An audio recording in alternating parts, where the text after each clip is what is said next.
Aloha.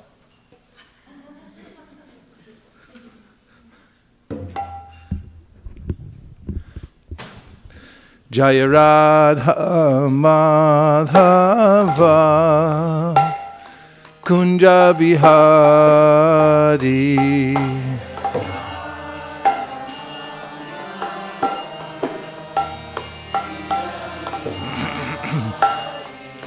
Jaya Radha Madhava Kunja Bihari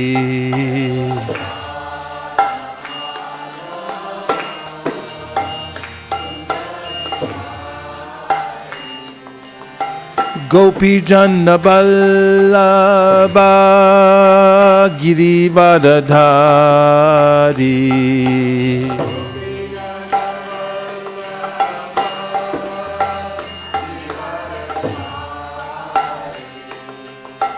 Gopi Janna Vallabha Girivardhari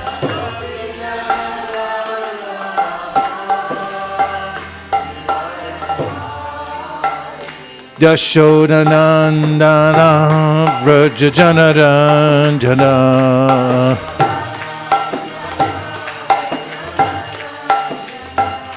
Yashodanandana Vraja Janaranjana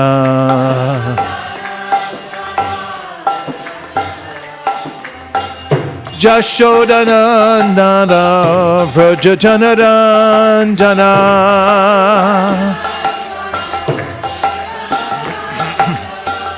Yashodanandana Vraja Janaranjana Jamuna Tira Vanachari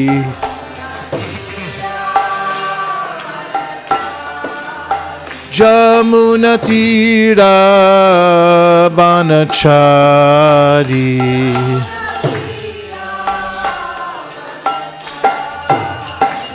Jaya Radha Madhava Kunja Bihari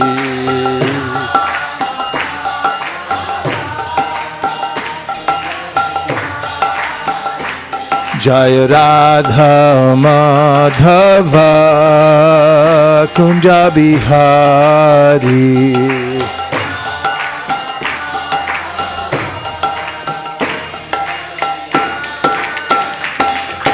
Gopi Janna Vallabha Girivardhari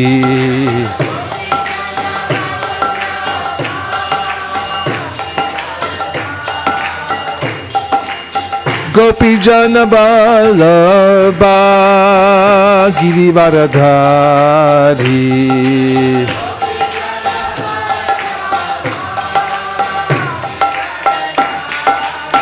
Yashodanandana Vraja Janaranjana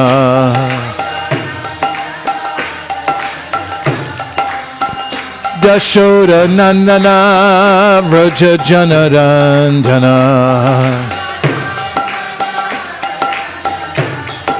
Yashodanandana Vraja Janaranjana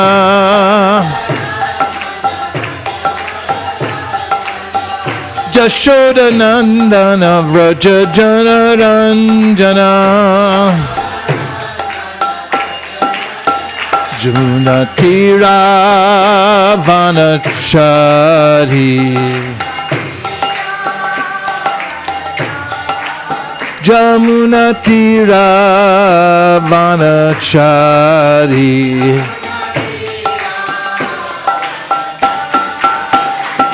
Jaya Radha Madhava Kunja Bihari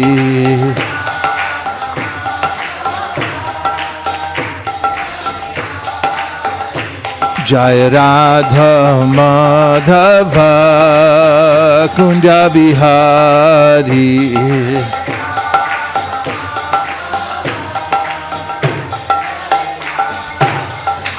Hare Krishna, Krishna Krishna, Hare Hare, Hare Rama, Rama Rama, Hare Hare.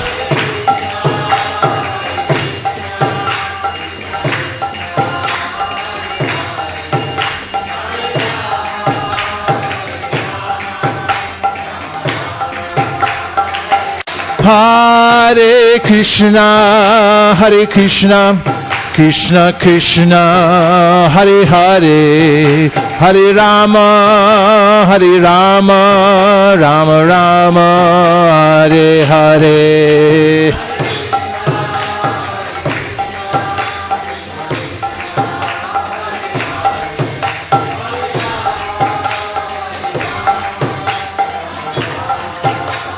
Nitai Gaur Haribo, Haribo, Haribo, Nitai Gaur Haribo.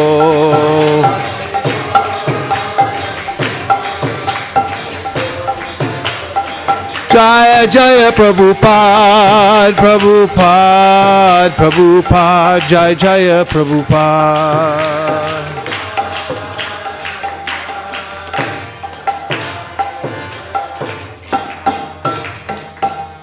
Nitai Gaura Premanande.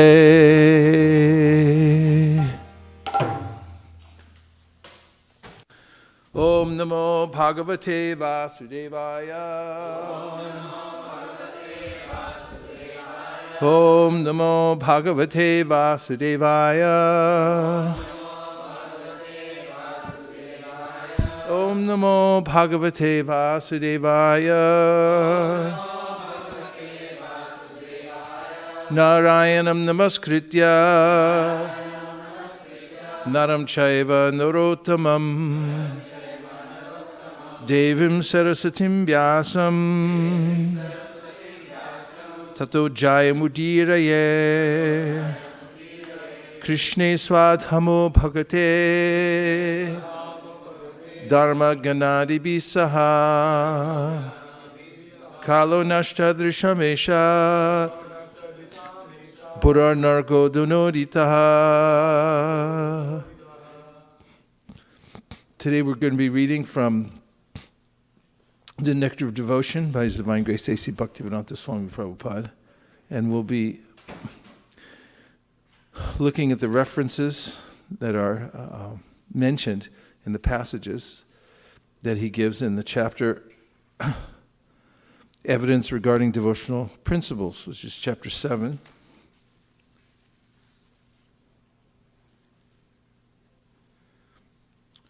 And we also happen to have the Bhakti Rasamrita Sindhu commentaries here. So this book was written, it's translated by Banu Maharaj. In beginning of next year, the BBT will publish this entire Bhakti Rasamrita Sindhu in 2 or 3 volumes, depends what you want. What do you want? 2 big volumes or 3 smaller ones? It's more expensive. So it's the hard decisions to make. In any case, it required a year and a half of intensive editing. It's a massive work, obviously, and everything has to be perfect when it comes out from the BBT. Srimukunda Dato, I believe, and others. Chirikasaki, welcome back to ISV. Please give a warm welcome to Chirikasaki.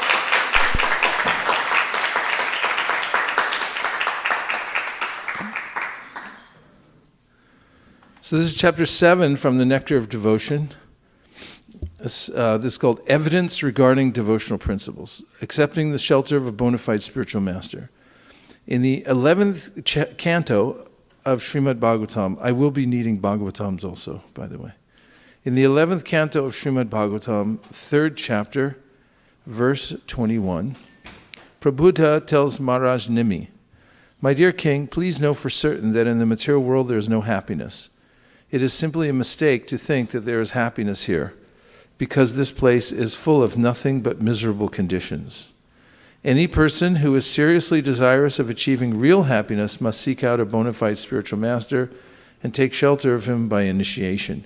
The qualification of a spiritual master is that he must have realized the conclusion of the scriptures by deliberation and arguments, and thus be able to convince others of these conclusions. Such great personalities who have taken shelter of the Supreme Personality of Godhead, leaving aside all material considerations, are to be understood as bona fide spiritual masters. Everyone should try to find such a bona fide spiritual master in order to fulfill his mission of life, which is to transfer himself to the plane of bliss. This is verse number 21 from the 11th canto, 3rd chapter. Liberation from the illusory energy. But although Prabhupada cites that verse, he also refers to the verse previous to that, which is number 20, which says, that's 11.3.20. It says, one cannot find permanent happiness even on the heavenly planets, which one can attain in the next life by ritualistic ceremonies and sacrifices. Even in material heaven, the living entity is disturbed by rivalry with his equals and envy of those superior to him. And since one's residence in heaven is finished with the exhaustion of pious fruitive activities, the denizens of heaven are afflicted by fear, anticipating the destruction of their heavenly life. Thus, they resemble kings who, though enviously admired by ordinary citizens, are constantly harassed by enemy kings who therefore never attain actual happiness. In the purport, the commentator refers to the commentary of Srila Sridhar Swami. Srila Sridhar Swami has quoted the following text from the Chandogya Upanishad. From where? 816. Tad yateha karma chitto loka shiyate evam mutra punya chitto loka shiyate. One's present status of material pleasure, the result of one's previous work, will eventually be vanquished by time. Similarly, although by executing pious activities one will be elevated to a higher status in the next life, that future situation will also be vanquished. The basis of material enjoyment is the particular body one has acquired. So we talked about that in the class on Wednesday. It's a field, and that is, the body is a field, and it is received because of one's previous activities. That kshetra comes by karma, our previous work, and it is arranged by maya, the illusory energy. And there's a limitation about how much happiness and distress one can get. Do you notice limitation of happiness and distress? One may think, oh, I want unlimited happiness. But both happiness and distress are allotted according to one's previous work. So in the opening statement of this Nectar Devotion chapter, one of the important points is to have a clear understanding that there's no happiness in this world. It's actually a mistaken idea, and it's one in which Prahlad Maharaj asked the question in his prayers to Lord Shringadev, Kutra Shisha Shuti Shukam Rigatrishni Rupa. Where is it? Kutra. Can you show me where the happiness is? Because we only actually hear about it, but we never actually attain it. There's never a point in time when one's satisfied or happy. Because, as is pointed out here, the pursuit for happiness, which good karmis, real karmis know, is to try to go to the heavenly planets, not to live in Silicon Valley. And an intelligent person knows that once he or she makes it to that place, the clock's already running, you're going to lose it. Just like when you achieve some elite status here in the material world, for instance, flying on the air with the airlines. They make it harder and harder, by the way, too. It used to be you just fly a certain number of miles and then they'd move you up. but now you got to do miles plus pay money, reach a certain level, and then they put another level on top of it. Nobody even knows what it is. Global services. And so on, and then all you have to do is take 6 months or a year off, and then they drop you back down. They never heard of you before. Not that they give you much service anyway, but the material world's like that. No matter what elite status you attain in this life or the next life, it's already withering by the power of time. So an intelligent person, Krishna says, Adyanta Vante Kontiya Nateshu Ramate Buddha. A person who's intelligent. Intelligent also means that he or she has taken the time to deliberate on this and come to a factual conclusion. There's no happiness here. And also that whatever happiness or distress is allotted to me because of my previous activities is going to come anyway. So Narada Muni says, Tasyaiva heto prayateta kovido nalabhyate tad brahmatam uparyada talabhyate dukkha varanyata sukha kalena sarvatra kabhira ramhasa. He said it's already allotted, therefore don't try for it. Don't try to adjust the material situation too much, except that whatever I've done thus far is going to have its reactions. And so it'll come, happiness and distress. You won't get more, you won't get less. Therefore, he says, try for spiritual emancipation. Try to advance spiritually, because that is something that is separate from the morass of material happiness and distress, about which we can do nothing more in this lifetime. So again, in the opening statement, Prabhupada says, in the 11th canto of Srimad Bhagavatam, 3rd chapter, verse 21, Prabhuda, who? Tells Maharaj Nimi, my dear king, please know for certain that in the material world there is no happiness. Anybody who accepts this statement, please raise your hand. You didn't raise your hand?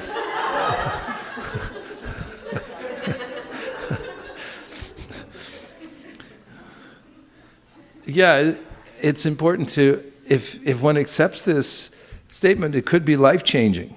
Because I'm working for various reasons in order to what? To stave off misery and try to find happiness. But if I fully embrace this understanding, Krishna gives also in the Bhagavad Gita, Abrahma bhuvana loka punar avartinorjuna mamapetya tukanteya punar janmana vidyate. There's no happiness from the topmost planet down to the bottom. All are places of misery, wherein repeated birth and death take place. That's a very sweeping condemnation of everything in the material world. Are we being negative?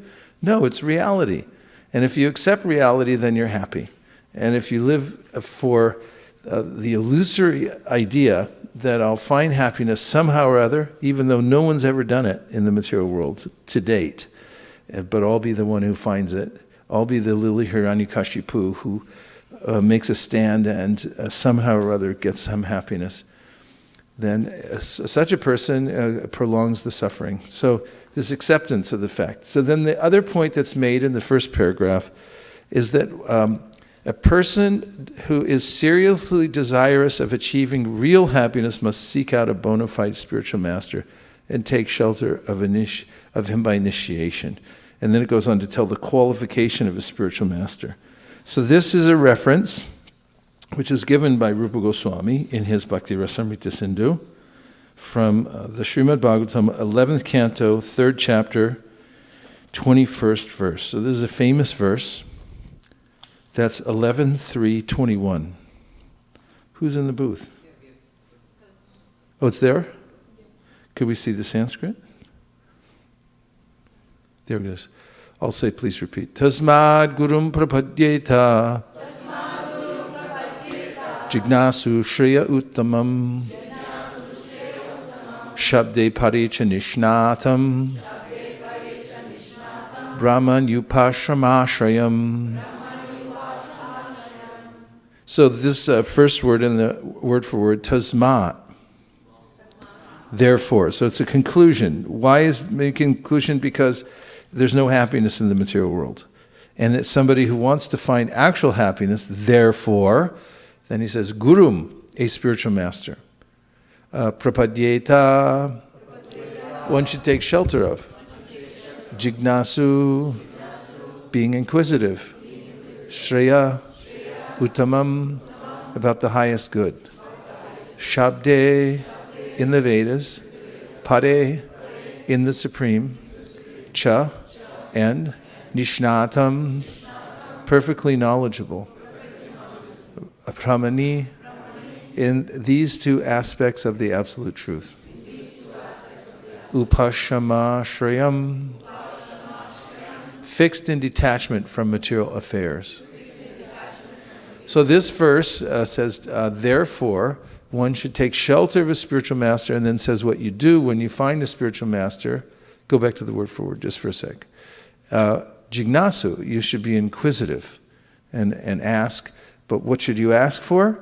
Not for Ashirbad, that I can cure my arthritis or something like that. Prabhupada mentions this. That sometimes people come to a spiritual personality and then ask for some material benediction. This is a mistake. One should ask, Jignasu, Shreya Uttamam, what is my ultimate good? What is the ultimate purpose of life? If one asks the right person, then one can solve all the problems of life. And now the second half of the verse describes what is the right person. What is the qualification of such a person? That is the spiritual master. Shabde in the Vedas, Pare in the Supreme, Cha, Nishnatam, perfectly knowledgeable. Brahman upashramashrayam, fixed in detachment from material affairs. So such a person is not no longer interested in arranging the material energy in such a way to find happiness. Has no more optimism in the material world whatsoever, and is fixed in Shabde, in the Vedas, and has heard properly, sufficiently, to know how to teach others the process of devotional service. Perfectly knowledgeable, Nishnatam. So the translation we can read together. Therefore, any person who seriously desires real happiness must seek a bona fide spiritual master and take shelter of him by initiation. The qualification of a bona fide guru is that he has realized the conclusions of the scriptures by deliberation and is able to convince others of these conclusions. Such great personalities who have taken shelter of the Supreme Personality of Godhead, leaving aside all material considerations, should be understood to be bona fide spiritual master. And again, the commentators quote from Srila Sridhar Swami. According to Srila Sridhar Swami, the word Shabde refers to the Vedic literature, and Pare refers to the Supreme Personality of Godhead. The bona fide spiritual master must be Nishnatam, deeply experienced in authorized Vedic literatures and in practical understanding of the Supreme Personality of Godhead. Without scriptural knowledge and practical realization of the Personality of Godhead, a so-called guru will be unable to dissipate the doubts of his disciples and therefore unable to execute the function of bringing the sincere student back home, back to Godhead. The symptom of realized understanding of the Vedas and Krishna is upashramashrayam.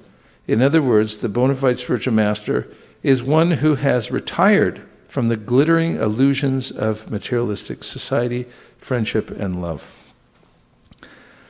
Within the material world, one is certainly attracted to becoming a great intellectual, a powerful politician, a loving father of many beautiful and affectionate little children, a most honored welfare worker, or a highly admired and successful businessman.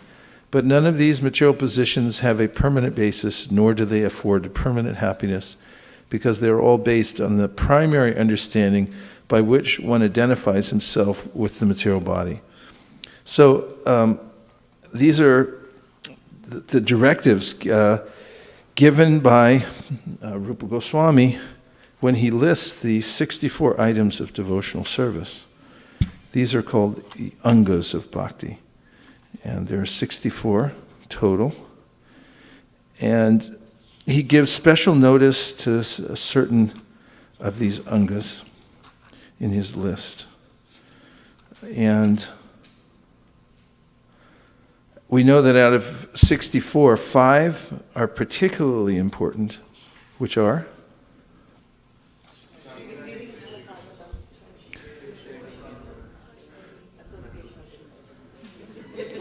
Yeah, exactly. There's association with devotees, there's worshiping the deities, chanting the holy names, reading Srimad Bhagavatam, the association of like-minded devotees who are more advanced oneself, and living in a holy place. And if you can't live in Mathura Vrindavan, Mahaprabhu said that you should live there in your heart and mind. You should cultivate that.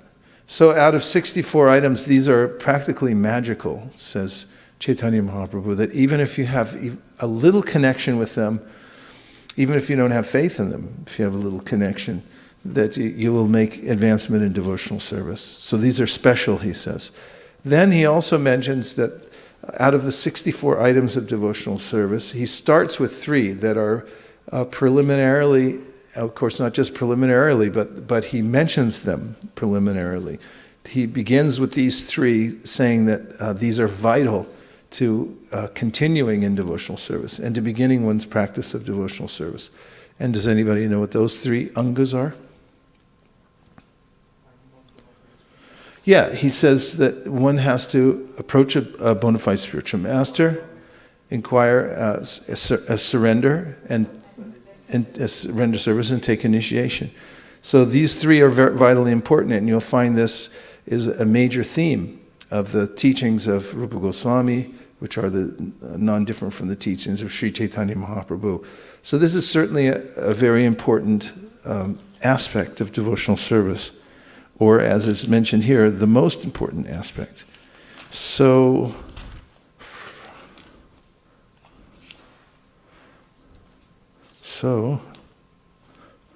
as I was saying,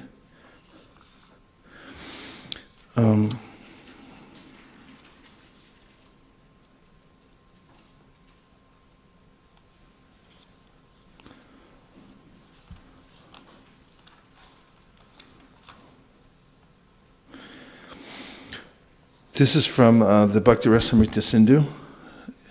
Rupa Goswami says, in the Hari Bhakti Vilasa, innumerable angas of bhakti are mentioned. Among those, the most famous ones will be explained to the best of my judgment. In bhakti, the characteristics of an anga are as follows. The learned define an anga of bhakti as a complex of devotional actions with internal divisions, or only one action of bhakti which does not have clearly defined differences within it. So for instance, deity worship, it has a lot of different complex other activities within it. And however, it's one anga of bhakti. An example of a complex of actions is archana. Only one action means action without clear internal divisions, such as taking shelter of the Guru's feet or standing when a deity procession comes. Atra in this verse stands for in bhakti. Then he goes on, text 1-274. The list of angas is as follows. Taking shelter of Guru, then after initiation, acquiring knowledge. Service to Guru with respect, following the rules according to the scriptures as approved by the acharyas. Inquiry about the real duties of life, renunciation of enjoyment to gain Krishna's mercy, residing in Dwarka or other holy places or near the Ganga. So he goes on to list the various angas in a long list. You can see here.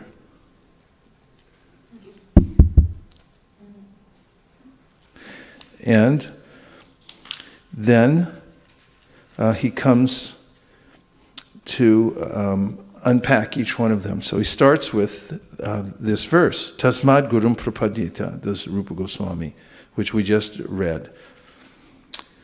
And Vishwanath Chakravarti Thakur comments, Shabde means in the devotional scriptures, Pare Brahmani means hearing and chanting about the Lord, and Nishnata means thoroughly conversant.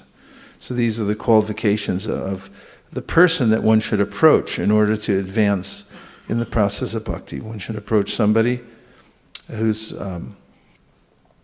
thoroughly conversant with the scriptures. And then he quotes from Srimad Bhagavatam, does Rupa Goswami, 11.3.22. Accepting the bona fide spiritual master as one's life and soul and worshipable deity, the disciple should learn from him the process of pure bhakti by sincere service. By that pure bhakti, the Lord, the Supreme Soul, will be satisfied and give himself to that devotee. That's 11.3.22, no?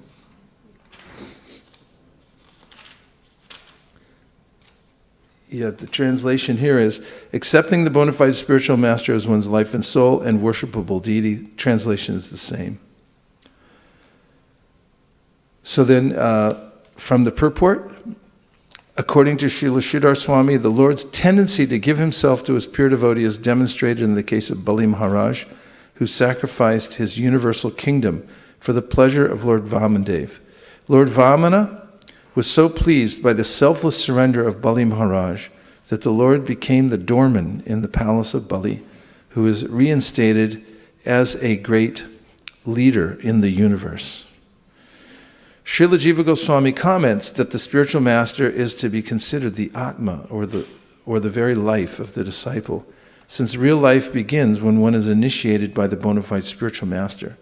Although one may experience many seemingly wonderful or important events in a dream, one's real life begins when he wakes up. Similarly, since the spiritual master gives birth to the disciple by awakening him to spiritual life, a bona fide disciple understands that his spiritual master is the very basis of his life. According to Srila Jiva Goswami, the Supreme Personality of Godhead is the reservoir of all pleasure, and thus the Lord's giving himself to a pure devotee indicates that such a devotee becomes immersed in the highest possible ecstasy. In this connection, there is the following Shruti mantra: Anantad Dhimani Bhutani Jayante. Indeed, it is from the all-blissful Supreme that all these creatures have come into being. Srila Vishwanath Chakravarti Thakur has further pointed out that when the Lord bestows his own self upon a pure devotee, such a fortunate devotee can actually see the Lord, touch him, and directly engage in his service. According to Srila Bhaktisiddhanta Saraswati Thakur, are you appreciating that we're hearing from these various acharyas throughout the commentary? According to Srila Bhaktisiddhanta Saraswati Thakur, one should never consider one's spiritual master to be mundane or on the equal level with oneself. One should see the spiritual master as being always under the shelter of the lotus feet of the Supreme Lord. One should never try to engage the spiritual master in one's personal service with the mentality of lording it over the spiritual master and attaining through him some material gain. One who has actually advanced will become more and more eager to serve the spiritual master, and thus such a disciple experiences the pleasure of the Supreme Personality of Godhead. Srila Rupa Goswami has delineated 4 preliminary requisites for advancement for the sincere disciple. And this is the verse we had referred to before, which he gives in the Bhakti Rasamrita Sindhu. We can say together, Guru Padashrayas Tasmad Krishna Dikshadi Shikshanam Vishrampena Goror Seva Sadhu Vartmanuvartanam. Accepting the shelter of the lotus feet of a bona fide spiritual master. 2, becoming initiated by the spiritual master and learning how to discharge devotional service from him. 3, obeying the orders of the spiritual master with faith and devotion. And 4, following in the footsteps of great acharyas, teachers, under the direction of the spiritual master. That's from Bhakti Rasamrita Sindhu 1-74, the section we're in now. One who has executed these preliminary duties is qualified to relish Srimad Bhagavatam.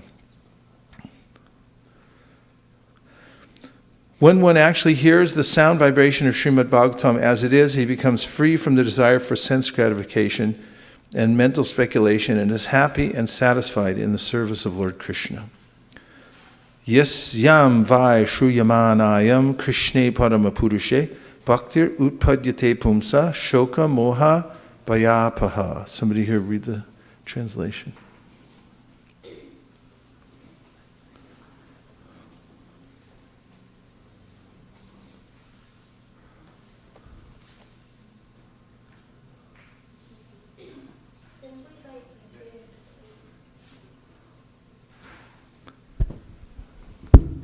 Simply by giving oral reception to Srimad Bhagavatam, the feeling for loving devotional service to Lord Krishna, the Supreme Personality of Godhead, sprouts up at once to extinguish the fire of lamentation, illusion, and fearfulness. Keep going. One should hear Srimad Bhagavatam from a bona fide spiritual master who can expertly engage the propensity for loving Krishna that arises from hearing the transcendental sound of the Bhagavatam. Such a transcendental authorized engagement is called Bhagavat Dharma. Within the International Society for Krishna Consciousness, there are many thousands of authorized engagements pertaining to the Society's missionary activities, and by hearing the Srimad Bhagavatam and performing such engagements, the Society's members feel relief from shoka, lamentation, moha, illusion, and bhaya, fear. According to Srila Bhaktisiddhanta Saraswati Thakur, those who have achieved a mature understanding of the transcendental sound vibration of Srimad Bhagavatam may adopt the order of Tridandi Sannyas, as described in the Hamsa Gita, the 13th chapter of this canto. A so-called Vaishnava who whimsically neglects the strict control of the body, mind, and speech cannot actually achieve shelter at the lotus feet of a bona fide spiritual master. Even if such a whimsical sense enjoyer makes a show of assuming the dress and danda of a Vaishnava sannyasi, he will not attain the desired result, love of Krishna. A bona fide Vaishnava should work earnestly to free himself from any tinge of sense gratification and mental speculation, and with a loving heart he should carry out the orders of his bona fide spiritual master. By always remembering the exalted position of the bona fide spiritual master, the disciple will achieve shelter at the lotus feet of Krishna. So, again, the first paragraph Prabhupada gives for evidence regarding devotional principles. This is chapter 7. In the 11th canto of Srimad Bhagavatam, 3rd chapter, verse 21, Prabhupada tells Maharaj Nimi. What does he tell him? There's no happiness in the material world at all. Right? So, if one has that conviction, there's no happiness in the material world at all, one's lifestyle may be slightly adjusted. True or false? Correct. My dear king, please know for certain that in the material world there is no happiness. It is simply a mistake to think that there is happiness here, because this place is full of nothing but miserable conditions. Good to know. Right? Very helpful. Any person who is seriously desirous of achieving real happiness must seek out a bona fide spiritual master and take shelter from by initiation. The qualification of a spiritual master, listen carefully, this is going to be on the quiz in about 30 seconds. The qualification of the spiritual master is that he must have realized the conclusion of the scriptures by deliberation and arguments, and thus be able to convince others of these conclusions. Such great personalities who have taken shelter of the Supreme Personality of Godhead, leaving aside all material considerations, are to be considered as bona fide spiritual masters. Everyone should try to find such a bona fide spiritual master in order to fulfill his mission of life, which is to transfer himself to the plane of spiritual bliss. Okay, we'll take some reflections. First, I have a question for you. What are the two main points in this first paragraph?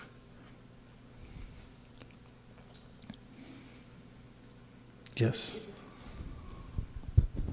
One is that there is no real happiness in this material world, and this, I think, second was to take shelter at the lotus feet of a bona fide spiritual master. Yes, very good. And now what are some of the details or subsequent points of these 2 points? Yes. So it describes the quality of the spiritual master, and one of them it says is one who have understood the conclusions of the scriptures. Yes. As Prabhupada puts it when he refers to this verse in one lecture, Shabde Paricha Nishnatam means that he has taken a dip in the ocean of transcendental scriptural knowledge. Malini.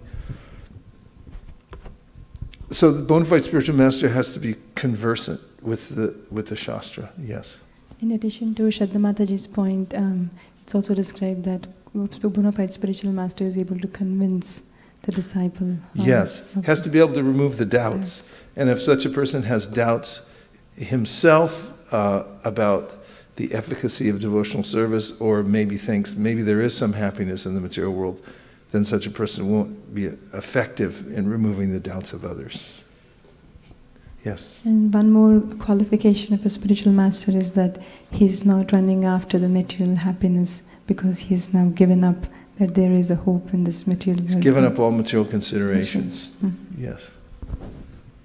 Yes. It also said that one should not consider the spiritual master on the same level as oneself. Yes. Then one cannot derive the benefit. Prabhupada speaks about this extensively in the 4th canto of the Srimad Bhagavatam, where he says that oftentimes family members will say, he's your guru, he's just, he lives with us, he's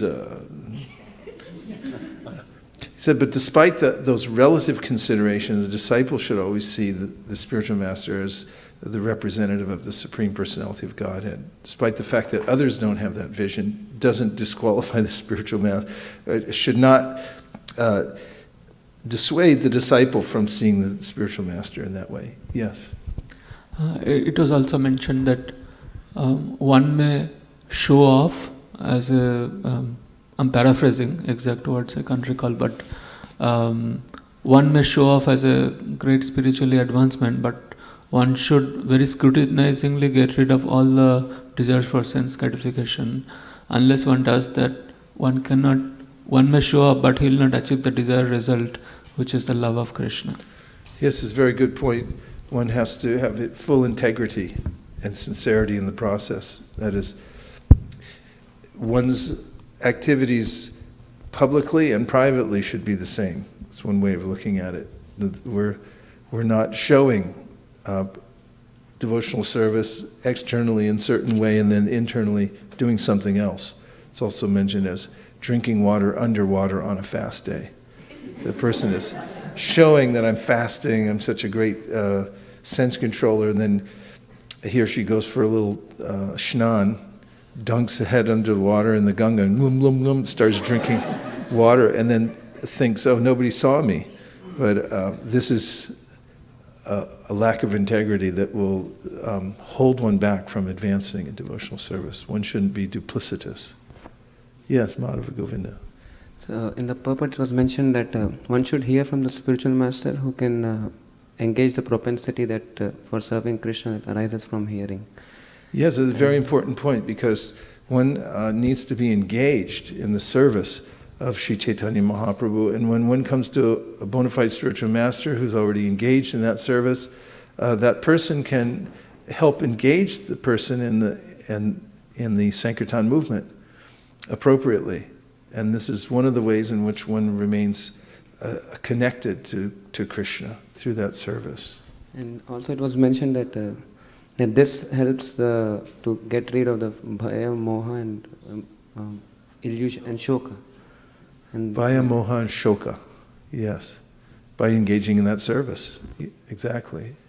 Very good, and that's the way in which we become free from the miserable condition of material life. Yes? It's mentioned Shabde and Pare. So if you could explain Pare a little bit more in detail. Can we see the word for, let me see, I have the word for word here. Shabde Pare.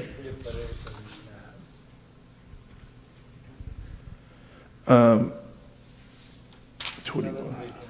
Mm-hmm. Yeah, so Shabde means the Vedas, and Pare means in the Supreme. Shabde Parityanishnatam. So such a person is perfectly knowledgeable about Pare, the Supreme, and in Shabde, in the scripture, describing the Supreme. And that's the qualification that's being mentioned here. If one knows, for instance, that Krishna is the Supreme Personality of Godhead, and has done so through hearing properly. Krishna says in the Gita, Yo mameva masamudho janati purushottamam sasarva vid bhajatimam sarva bhavena bharata. That a person who knows me as the Supreme Personality of Godhead is considered the knower of everything. So one has to know the conclusion of the Vedas.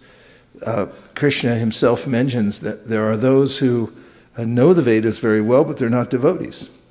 Prahlad Maharaj mentions this. He says such a person who may have all the Brahminical qualifications, including vast learning of the Vedas, vipradushad gunayatar aravindanaba padaravinda vimukha shwapacham varishtam. He says a person who's Brahminical, he knows all of the Vedas, he has Brahminical qualifications, but he doesn't believe in Krishna. Says such a person is not qualified as a guru.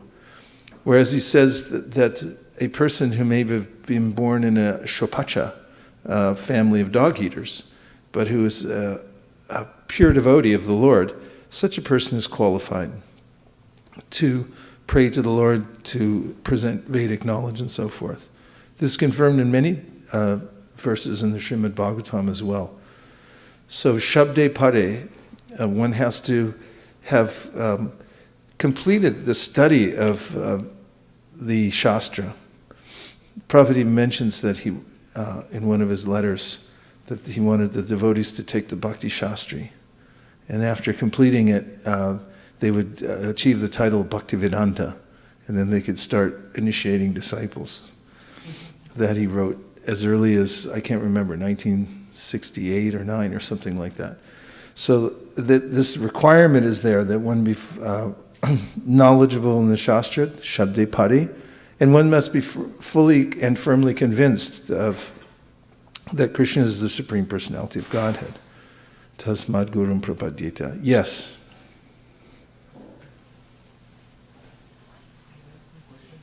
Question? I think one of the purport has very nicely mentioned that Atma or disciples should consider spiritual master as one's life and soul. So when we go through different phases of life, maybe just working and grihastha life, or in which how to practically have that complete like life and soul, we understand that you have other duties that you perform. So what is it literally meaning of life and soul? May I have please the Srivatsa, please bring me the Adi Lila, Volume 1, text number 34, 35. In 15 seconds or less, or your money back.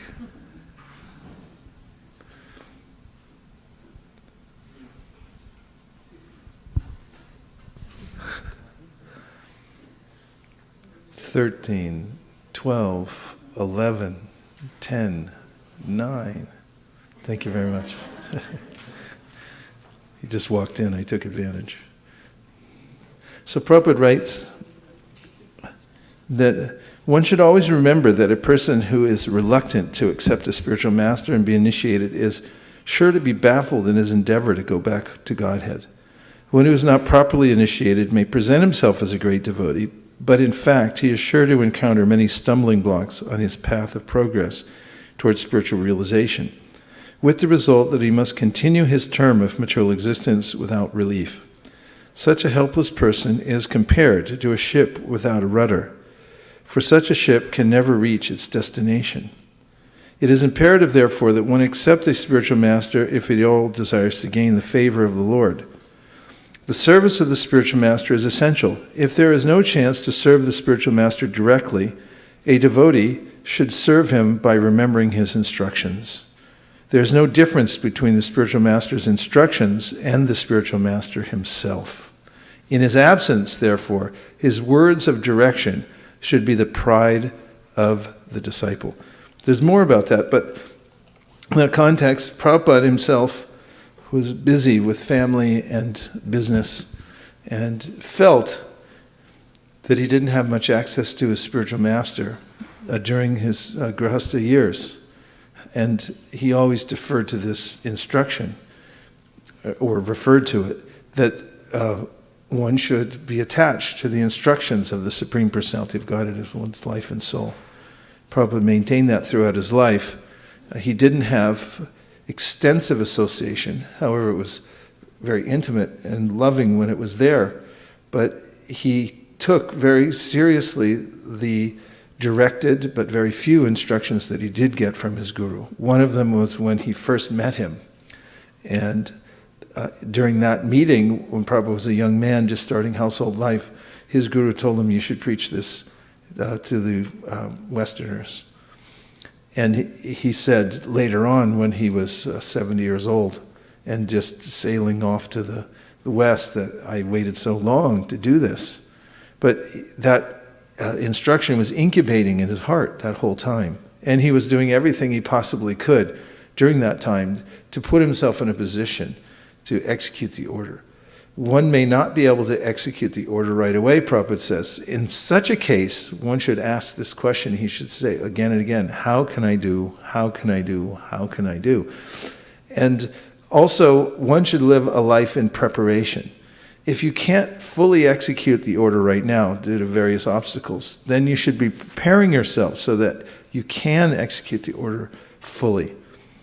Practically speaking, it's the same thing. If you're connecting to the order in your heart and preparing yourself externally in any way that you can to get to the point of fully executing it, it's the same as executing it. You have a follow-up? No, I think it's satisfied completely. So the next one was the last word of the 11.3.21. It says Upasham Ashram. Upasham Ashram. Yeah. So he's detached from the material affairs. So one instruction that Prabhupada also gives that, okay, everyone should try to be guru. It's not just the sannyasi or anyone. So when we take this instruction, what this means when... You should become, he writes in report, everyone should become a guru devotee. That means, guru means heavy. Heavy means that you're not knocked around by the senses. That's one of the primary instructions. Vacha vegam, manasakroda vegam, jihva vegam, udarapasta vegam, etan vegam, yo vishaheta dhira, sarvamapi mam pritivim nashishat. What does that mean? Pritivim nashishat. It means a person who has achieved the aforementioned, which is controlling the urges of the senses, is qualified to make disciples all over the world. That's how the translation goes. It means that, in another way, the senses are the masters of this world. Kama, dinam, katina, katida, palita, durnideshas. They're the masters of this world.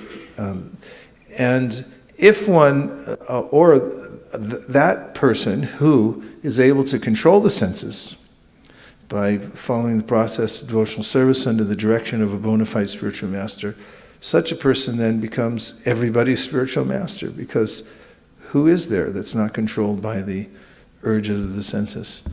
So pritivim nasishat. Such a person is qualified to make disciples all over the world. So one has to control the senses. Takes practice and it requires that one is practicing devotional service, because vishaya vinivartande niraharasadehina rasavarjam rasopyasya param jishva nivartate. In order to fully control the senses, one actually has to be preoccupied with hearing and chanting and be fully satisfied by that. If you don't find full satisfaction in the process of devotional service, then it's absolutely guaranteed that you'll be interested in material sense gratification. Even if you don't like it, even if you think this is not a good idea, you'll still be compelled. So there has to be a higher taste in which one then leaves behind the lower tastes of the material world. And this becomes evident in our lives as we advance in devotional service. The Srimad Bhagavatam says, you'll notice it yourself, that you're no longer being pushed by the lower modes of material nature. Hey, where'd you guys go? Here a minute ago. Now it's gone by Krishna's mercy. It dissipates. And this is the cause, Prabhupada says in the Chaitanya Charitamrita, for celebration. He says, once your heart is cleansed, you can install Krishna on the throne of your heart, and you can hold a festival and invite everybody and have a big feast. It's a day to celebrate. Okay. Malini, then Shraddha. when Mukharvinda Prabhu was asking, how does one consider a spiritual master to be life and soul, especially when you're going to Grihastha ashram? I was remembering when I initially got married, I was not introduced to Krishna consciousness because I was not a devotee, but Srivas Prabhu was, and we were newly wed. So I asked Srivas Prabhu, so who is more important to you, me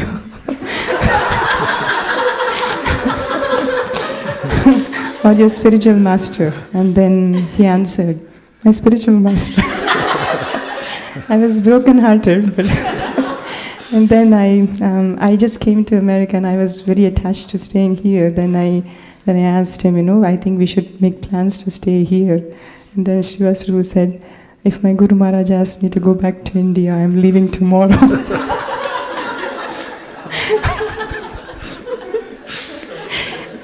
Actually, at that point, I realized that how serious it is to accept a spiritual master, and then I took it very seriously.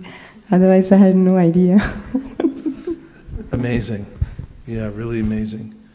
This is the mood, and the spiritual master becomes the center. It also doesn't mean, for instance, in the Grihastha ashram, that those devotees who are married and who are dedicated to the spiritual master, that they also don't have a loving relationship. I would argue that it actually it's a more intimate relationship. Because the relationship based on, you love me, you don't love me today, you love me, how come you said that? Rather than, that's always there. But the fact is that when two people in Grihastha ashram, man and wife, have this clear dedication to the spiritual master, they're actually able to relate to one another in a more intimate level. And to overcome all the other various differences of opinion, everybody's senses are comprised differently, and there's going to be some kind of tension, and one can overcome all that ultimately by having this dedication to the Guru, who's the representative of the Supreme Personality of Godhead. Thank you for being vulnerable. That makes life interesting. Okay, what else? Oh, Shraddha's next. Thank you, Maharaj, for the wonderful class. I was just wondering that in the case of Bali Maharaj, who do we consider to be his spiritual master? Because his regular spiritual master, he did not obey him. So do we think that Krishna was there? Or? Yeah, Krishna, he had accepted Krishna within his heart as the Supreme Personality of Godhead. Even when he first arrived in the assembly, he embraced him within his heart. But due to social constraints, he couldn't demonstrate that because there were a lot of demons around. He was in the middle of a sacrifice. He was the king. It was awkward. But Vamandev knew what was in his heart, what was in the heart of Bali. And also, notice that he accepts, if you read the text here carefully, he accepts Prahlad Maharaj, his predecessor, as a guru. He's following he'll mention to his guru, to his Smarta Guru, who's Shukracharya, who's telling him, okay, you made this promise, but I can get you out of it, because there's various loopholes in Shastra. First of all, it says in Shastra, if you give charity, you shouldn't give away everything, because then how are you going to live? And you have to be able to live in order to perform religious sacrifices and things like that. So, Vishnu is going to take away everything, so you shouldn't give it to him. And he also told him that you didn't say Om. Om seals the deal. It's the end thing. You didn't say it yet, so you can get out of this. And Bali Maharaj, I think, thinking back, it's like, Prahlad Maharaj, he wouldn't do that. He was a pure devotee. He wouldn't try to get out of this. He'd surrender to Vishnu. So he followed, the course, the Mahajans in his life. He thought of them, their example, their instruction. Yes. I was just wondering that as a follow-up question, when we recite the last verse of the Guru Ashtakam where it says Yasya Prasadat Bhagavad Prasado, so is that applicable only to the transcendental realm, or is it even for the Smarta Gurus? Because apparently here Bali Maharaj did not obey his, the mundane spiritual master, and he lost whatever the mundane part he lost. Let's put it more in another way. We find that when Indra was sitting in his assembly and his spiritual master Brihaspati entered, and Indra did not get down to offer his respects because he was full of himself. He was thinking, oh, I'm being worshipped here, this is nice, I don't want to get down. And his guru came in, and his guru picked up on the atmosphere right away, and he turned around and walked out. And then Indra said, uh-oh, I blew it. And he got down and he went to search for his guru, and his guru was gone. And then that's when the demigods started losing their power. In the meantime, the demons were worshipping Shukracharya.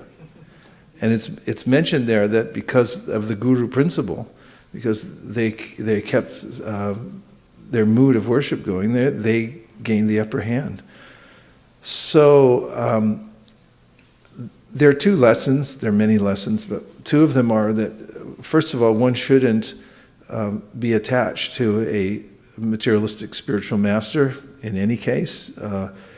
If that person is not Shabde Paricha Nishnatam, if it's not ultimately surrendered to the Lord, it doesn't have these qualifications, then yes, you'll get power there, but what kind of power are you going to get? The demons are interested in that kind of power. But the principle is there. It's there everywhere. You'll find that if you connect to a guru in any discipline, then you'll have a major advantage. You find somebody who's already thick with knowledge. They already, practice till their fingers have calluses on them, and they've foregone other kinds of activities in order to be there to learn to discipline under their teacher. When you sit with them, you'll be able to take in so much wisdom as if you were doing an airdrop from a iPhone. That it just goes in. It's so powerful. And you'll notice that such a person is not different. It's different who accepts in any discipline such a learned person and is following them carefully, inquiring submissively, following their instruction. They advance very quickly and they become noticeable. Spiritual life, one should accept somebody who's fully surrendered to the Supreme Personality of Godhead. And that's the system Krishna gives in the Bhagavad Gita. Tadviti pranipatena priprashnena sevaya uparakshantite jnanam jnaninas tattvadarshina. Meaning, give the mic to our, this is our pundit pit over here. Just give a basic meaning of that verse. Tadviti pranipatena. Any thoughts you have about it? What's it about? In general, what's it about? It's about Call a you friend. should surrender and serve a guru, a bona fide spiritual master, to to go back to Godhead to achieve Krishna Prem. So what is the you said spiritual master, but in this verse, what is that person called? What is Krishna calling that person?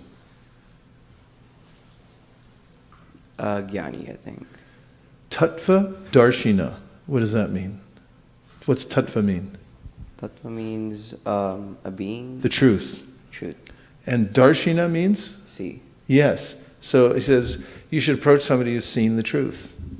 So, and then he says 3 ways that you should approach such a person. Advait? Tadvidi pranipatena priprashnena sevaya. Okay, she's back in.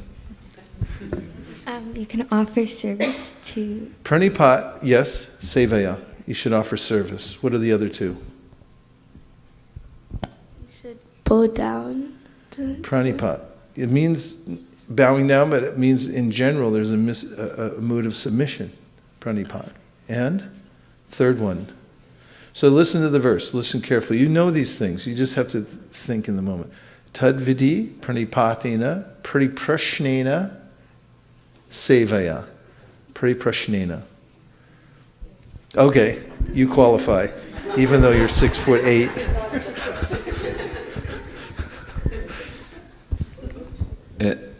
It says to inquire about That's right. Make sincere inquiries. It's very similar to the verse we heard today. Tasmad gurum prapadyeto jignasu, shreya uttamam. You should ask, like, what's the ultimate goal of life? When Rupa and Sanatana Goswami came to Chaitanya Mahaprabhu, although they were highly learned, 8 languages, they knew how to run a government and do everything else in the world. They had no lacking of education. They came to Chaitanya Mahaprabhu, they said, we don't know anything. We don't even know who we are. In fact, we're more foolish than even that because people call us pundit and we accept it. So please tell me who I am. Start from there. Inquire from the spiritual master in that mood. So that's the process. Be on alert. Okay, so the second paragraph from this chapter 7, evidence regarding devotional principles. The purport is that one should not accept as a spiritual master someone who is fool number 1, who has no direction according to the scriptural injunctions, whose character is doubtful, who does not follow the principles of devotional service, or who has not conquered the influences of the 6 sense-gratifying agents. The 6 agents of sense gratification are the tongue, the genitals, the belly, anger, the mind, and words. Anyone who has practiced controlling these 6 is permitted to make disciples all over the world. To accept such a spiritual master is the crucial point for advancement in spiritual life. One who is fortunate enough to come under the shelter of a bona fide spiritual master is sure to traverse the path of spiritual salvation without any doubt. Okay.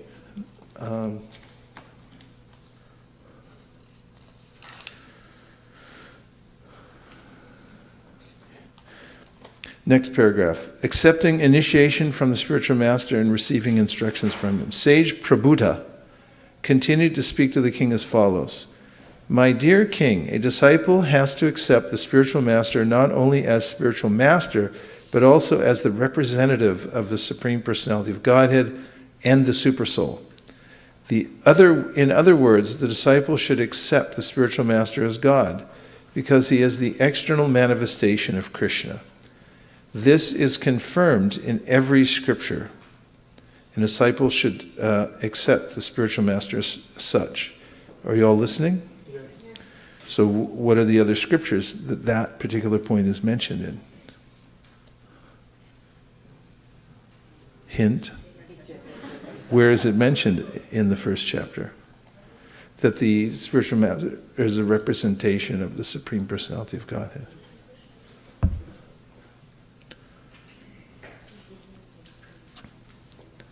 Yes?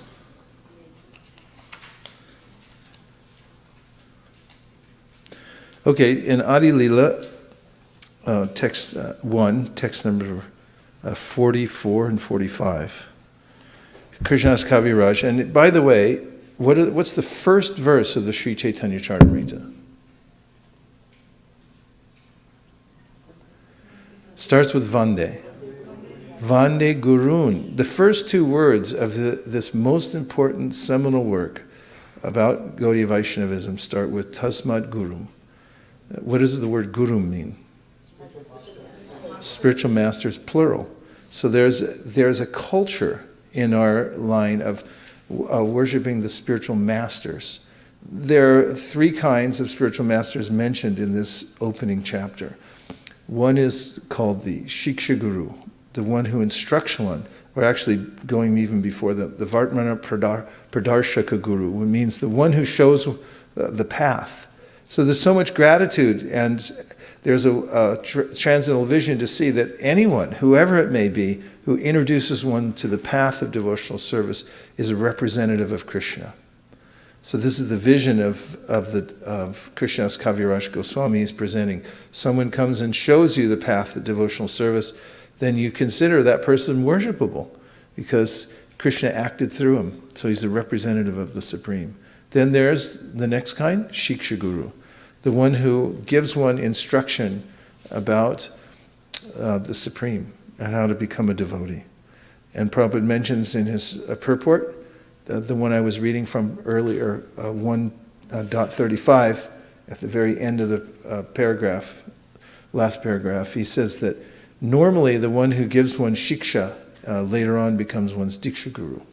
Well, that's, there's no exact stereotype about that.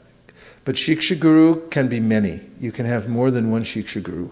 That is, that the shiksha guru you can have in different areas. Generally, and then there, of course, is the diksha guru. Diksha guru is one who gives you the mantra, and you accept the mantra from such a person. Shiksha guru instructs you how to use the mantra.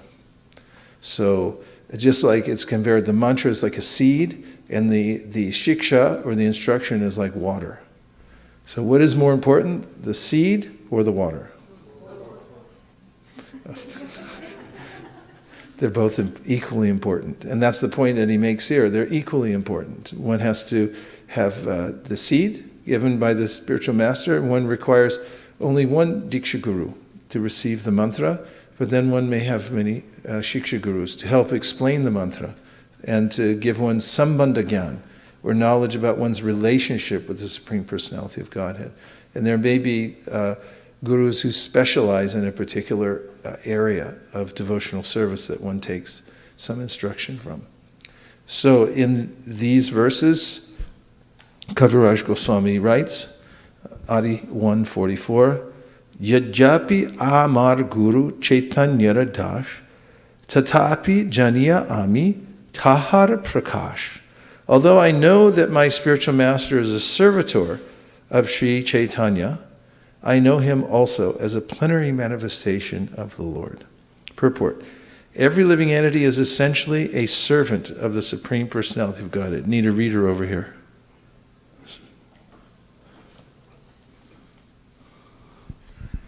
Every living entity is essentially a servant of the Supreme Personality of Godhead, and the spiritual master is also his servant.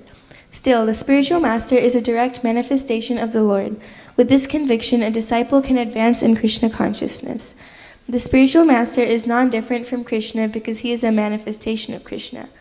Lord Nityananda, who is Balaram himself, the first direct manifestation or expansion of Krishna, is the original spiritual master. He helps Lord Krishna in his pastimes, and he is a servant of the Lord. Every living entity is eternally a servant of Sri Krishna Chaitanya. Therefore, the spiritual master cannot be other than a servant of Lord Chaitanya. The spiritual master's eternal occupation is to expand the service of the Lord by training disciples in a service attitude. A spiritual master never poses as the Supreme Lord himself. He is considered a representative of the Lord. The revealed scriptures prohibit one's pretending to be God, but a bona fide spiritual master is the most faithful and confidential servant of the Lord, and therefore deserves as much respect as Krishna. And in the next verse, Guru Krishna Rupa Hana Shastra Pramani Guru Rupe Krishna Kripa Karina Bhaktagani. According to the deliberate opinion of all revealed scriptures, the spiritual master is non-different from Krishna. Lord Krishna, in the form of the spiritual master, delivers his devotees. Purport. The relationship of a disciple with a spiritual master is as good as his relationship with the Supreme Lord. A spiritual master always represents himself as the humblest servitor of the personality of Godhead, but the disciple must look upon him as the manifested representation of Godhead. So say now, take please 2 minutes, turn to the person next to you, and share whatever reflection you have, and then when I come back, we'll take the reflection you heard from the person next to you. Are you ready? Yes. Reflect. Get a partner.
Okay, let's hear what reflections you got from your partner.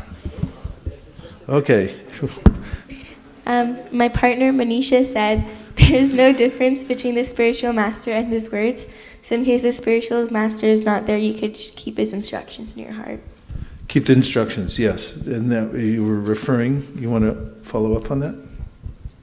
Oh, you're giving, yeah. Okay, good. Okay, so Avantika shared her realization that the relationship of a disciple with his spiritual master is as good as the relationship with the Supreme Personality of Godhead. And it shows how you have to have a good relationship with your spiritual master in order to have a good relationship with the Supreme Lord. Yes. What's a verse that confirms that we sing every day? Starts with a Y. Yes, yes. Yasya prasada bhagava prasada Yasya prasada nakati kutopi Jayam stuvam stasya yasastri sanyam Vande Guru Shri Charana Srimad Guru Rashtakame Taruchar Brahme Mahurte Pratita Prayatnat Yastena Vrindavana Nata Sakshat Tasyaiva Eva Janachunta Eva. If one sings these 8 prayers loudly every morning during Brahma Muhurta, then he goes back home, back to Godhead. Just thought I'd mention that as an aside, because there was a young kid who heard this, and then he came to the Gaudiya Math, where Srila Bhaktisiddhanta was staying in Calcutta, and all these sannyasis, brahmacharis in the mutt, they saw this little kid come in. He had come from a long distance from his village because he heard this verse, and he wanted to find a place where they sang it every day, because he said, then I want to go back to Godhead. So he was very eager to come to the Mangal Artik. And then afterwards, the mutt basi said, you got to go home, you can't stay here. And when Srila Bhaktisiddhanta found out about him, he bought him a bicycle so he could come to the Mangal Artik every day and sing the song. Very good. Nice realizations and backups. Who else? Yes. It's easier to share somebody else's. She needs a mic, though.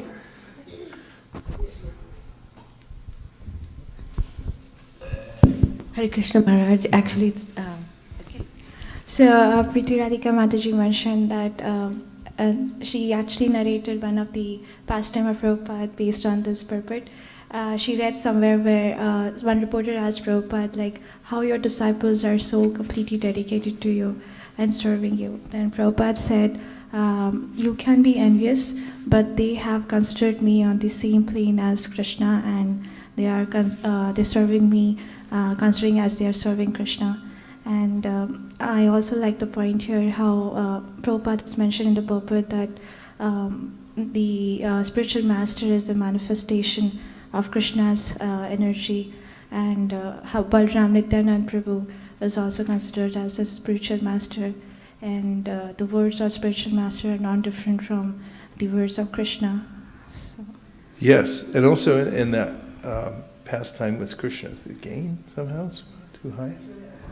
Request that those who are not using the microphones, they put their microphones. That's what it is. So Prabhupada also mentioned when someone asks why they're treating you in such a superlative way, that it's my duty to train them, because the spiritual master is the localized representative of the Supreme Personality of Godhead. Uddhava gives this special prayer to Krishna near the end of the 11th canto, after Krishna's given him so many instructions.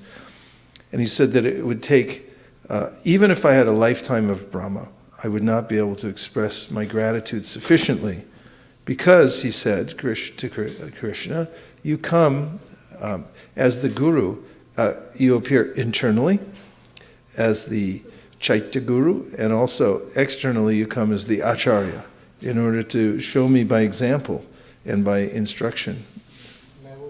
Naivo payantya pachitim kavayasthavesha brahma yushapi kritam ridamudam smaranta yontar bahistanu pratam ashubhan vadunvan acharya chaitya vapusha swagatim vyanakti. Swagatim vyanakti means your own path. You show your own path. How? by internally instructing me, and externally you come as a guru.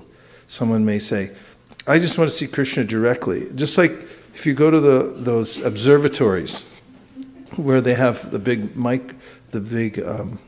telescope, and the big end is huge because it has to see a long ways. Well, it's not that it sees, but it's an instrument by which one can see a long way. So the lenses are gigantic. Have you seen these?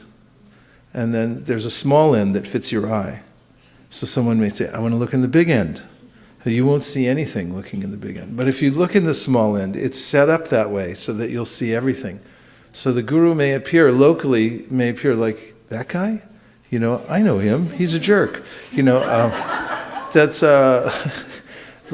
this is a misunderstanding. The guru, as a representative of the Supreme Personality of Godhead, this Guru Tattva has to be understood properly in order to please Krishna. He says so himself in many, many places. And this is the instruction of the Shastra given by Rupa Goswami.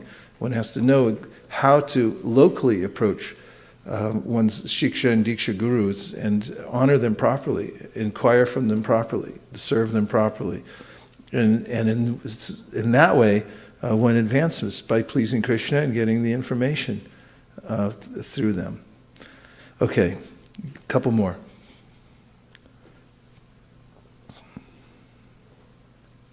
So I was talking with her when we were sharing our realizations or reflections. So she asked a question and I answered, but I'm not sure. So she asked that when we say that accepting a bona fide spiritual master, does it apply to the Shiksha Guru or the Diksha Guru? And I just said both, but I wanted to confirm with you. Yeah. Does what apply? You mean pariprashanena sevaya?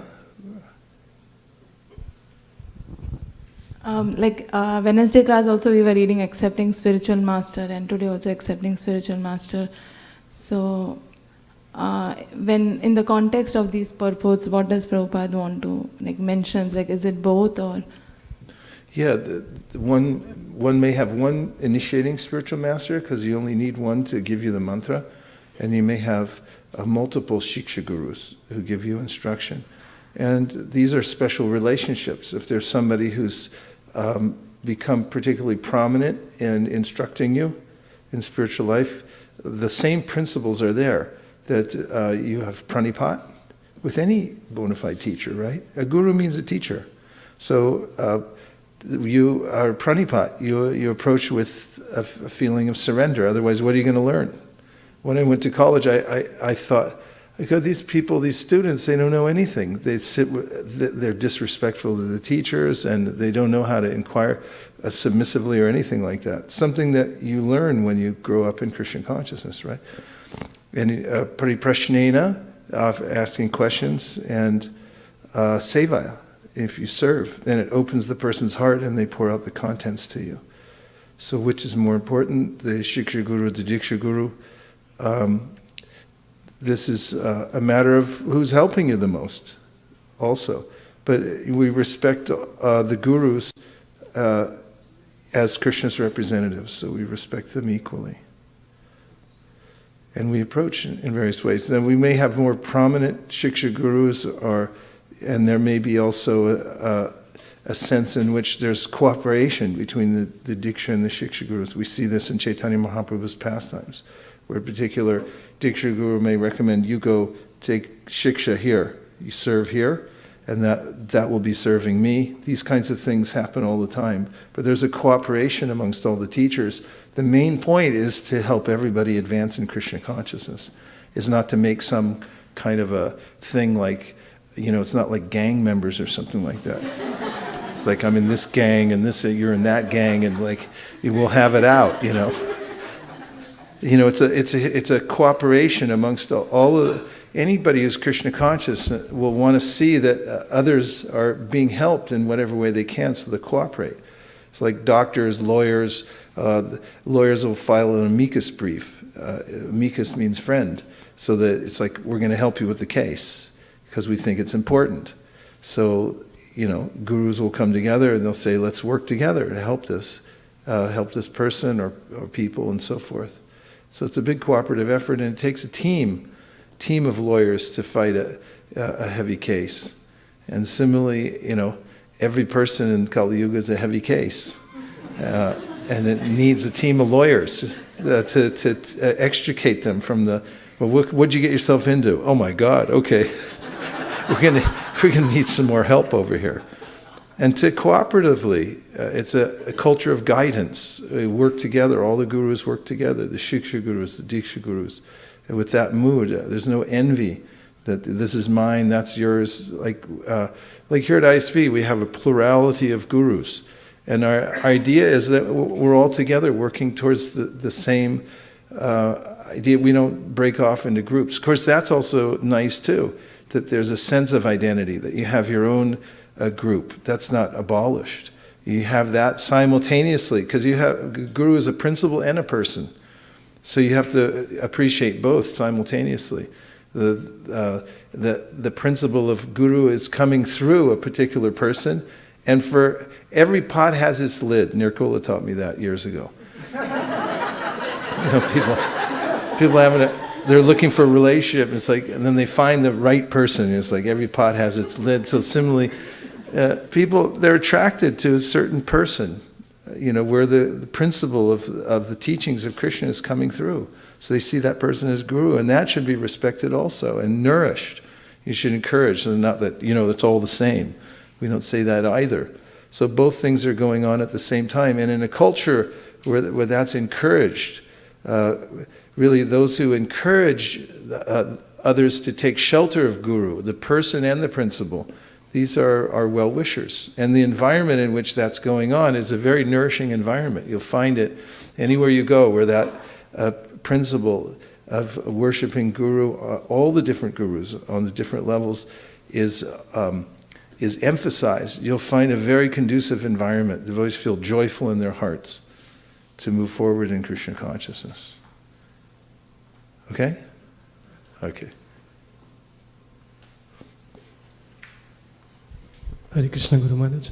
Shraddha Mataji mentioned that she has been dwelling recently on exactly this topic before reciting Guru Ashtakam in the morning. So it was very apt reciprocation for her also. We learned from the previous verse, Adi 144, that spiritual master is the eternal servitor of Lord Chaitanya. And Srila Prabhupada logically concluded, because every living entity is a servant of Chaitanya Mahaprabhu eternally. So spiritual master is also a servant of Lord Chaitanya eternally. But also at the same time, he is a personal external manifestation of Krishna. And so she mentioned that we are very fortunate to have access to our gurus. Yeah, and it's not that just because all living entities existentially or ontologically are servants of the Supreme Personality of Godhead. There's more than that. This is mentioned by Narottam Das Thakur in his song Gorangera Dutipana.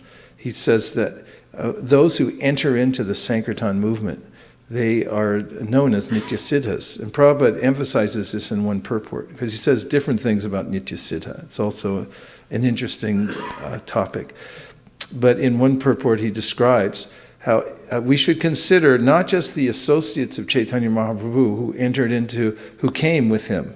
They came to assist him in his pastimes as Nityasiddha. He said, but anybody, and he says, Narottam Das Thakur is saying this, that anybody who's entered within the Sankirtan movement as their life and soul, that's what they're doing in life, that's their occupation, that these people are also Nityasiddhas. He says anyone who sees like that will become liberated. So, we see people who their full absorption in life is the Shastra and spreading the Sankirtan movement. And Prabhupada mentions this in his purport to verse 5 of the Upadeshamrita. This important verse, Krishneti yasya giritam manasadriyeta. This verse is describing the different levels of devotees.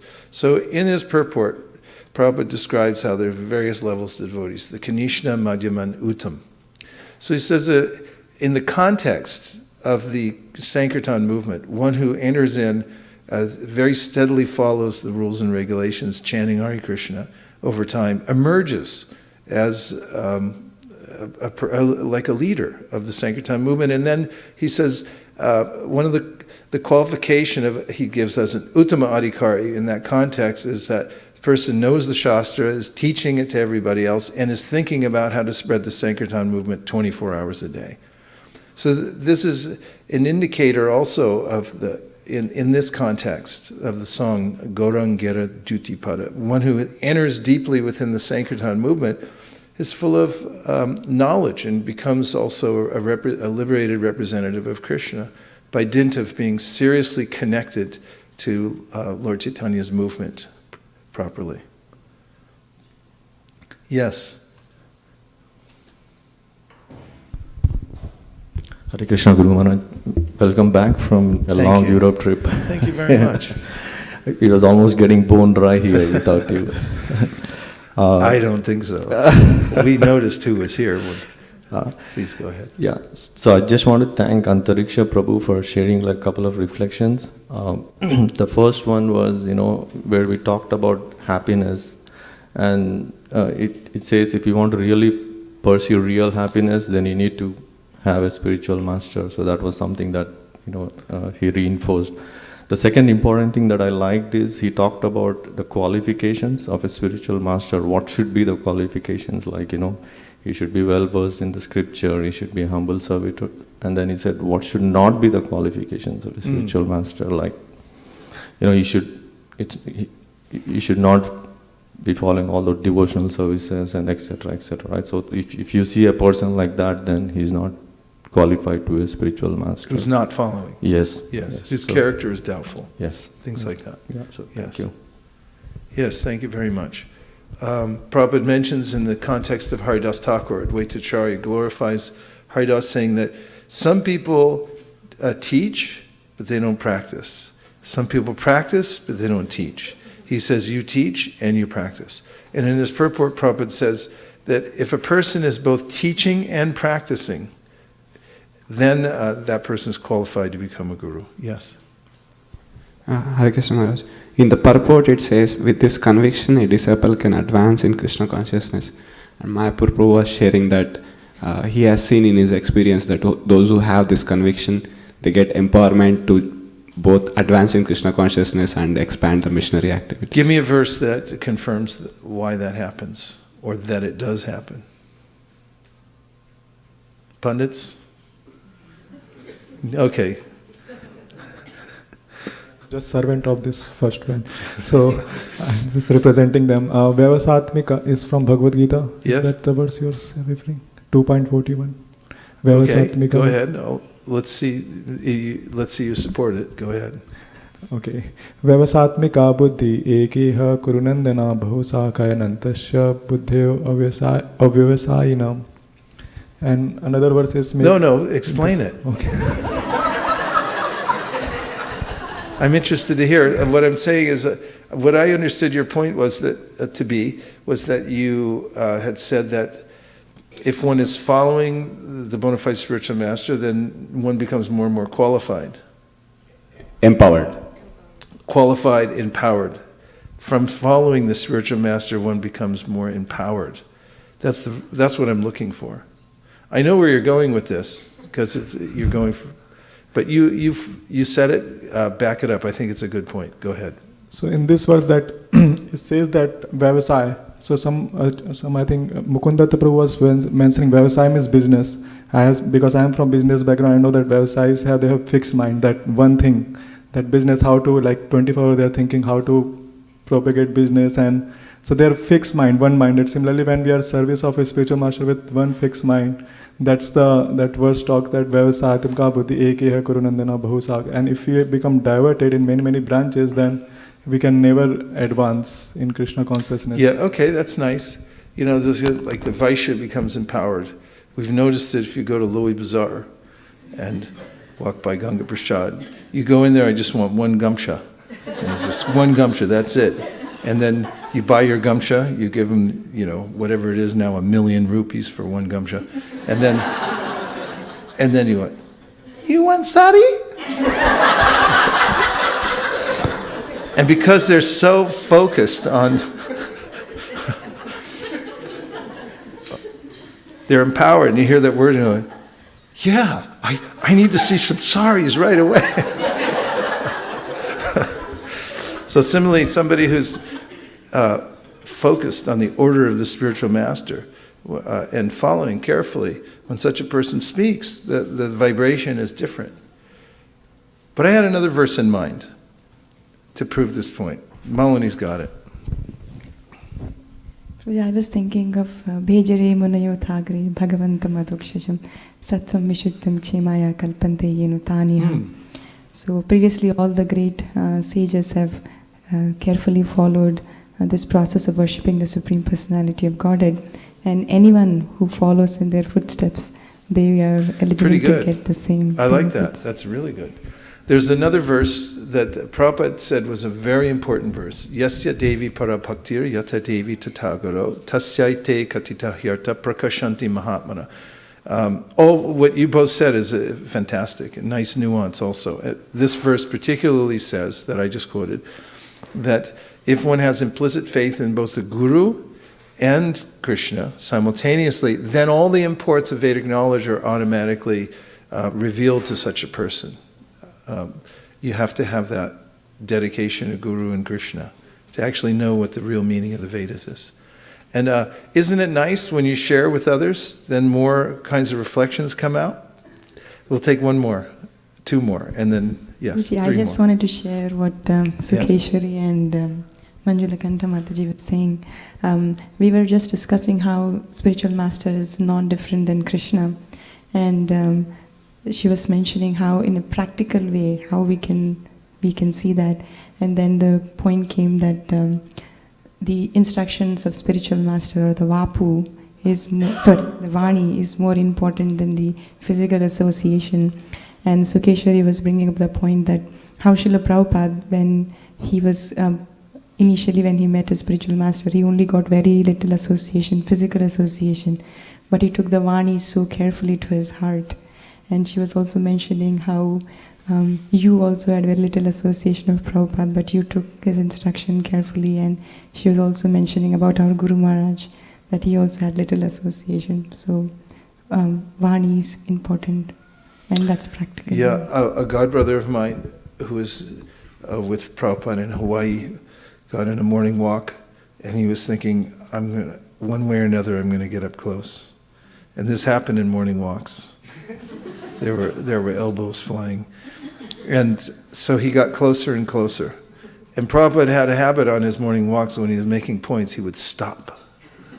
So they were walking on the beach, and a group of devotees, and this devotee was, fighting his way closer, closer, closer, and then Prabhupada stopped.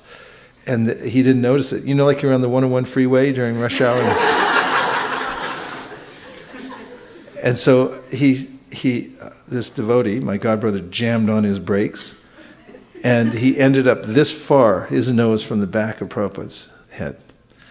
And he said in that instant, he realized it's not about physical proximity. Because he said, I'm the closest to my Guru I've ever been, but that's not what it means. And so this, physical proximity can be there, and it's described in one Shastra to be like a fire. If you get too close, you get burned, because familiarity breeds contempt. And if you get too far away, you won't be able to take advantage of the heat. So you have to learn to have a respectful and proper distance from the Guru.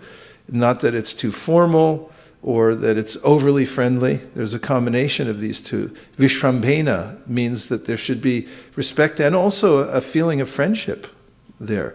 But don't become, okay, we're buddies now, we'll just hang out. That kind of thing also, it ruins the mood of how the mercy is passed down from one to the next. So there's a lot to be learned in the nuance of how to approach, follow, and be in the culture.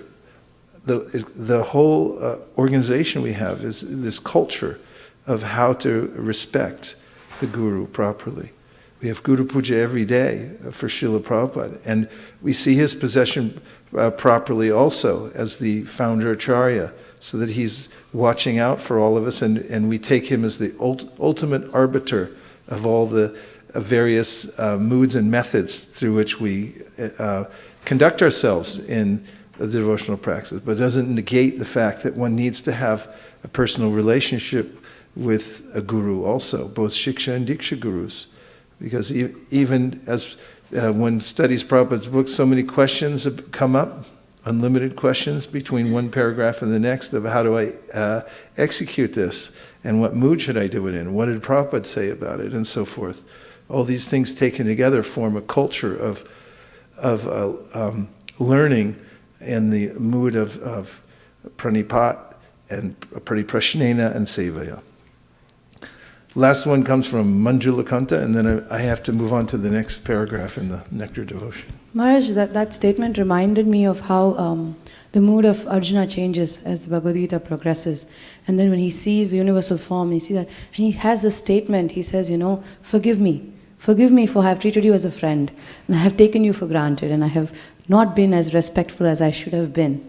And now that I see that this is your potency, and this is who you are, now I shall be in the right mood, he says. And that is how he starts by saying, I don't know anything. I'm confused. So you guide me. And he goes down and he starts with that mood. And then and I was thinking how, Maharaj, when you mingle with so many people, that even when we first came in, we don't see the guru, we see the person. And then you are friendly and kind and you connect with us. And then as time progresses, we start to hear scripture and we associate with devotees, and we understand that there is a Guru Tattva, that there is a principle and a person. It's a good point. And there's a way that a relationship is necessary. And what is the relationship?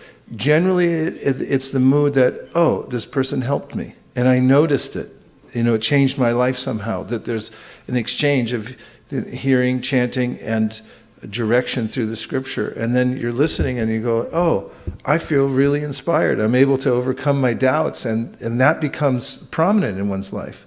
And people hear from different gurus, and then they become, maybe, as I said, every pot has its lid. They find a way in which they're specifically inspired. So that's Krishna's internal potency working. Yes, good points. Okay, may I? The one last one from the internet. We can't miss that. So this is Sundarananda Prabhu. Sundarananda? Yeah. Where is he?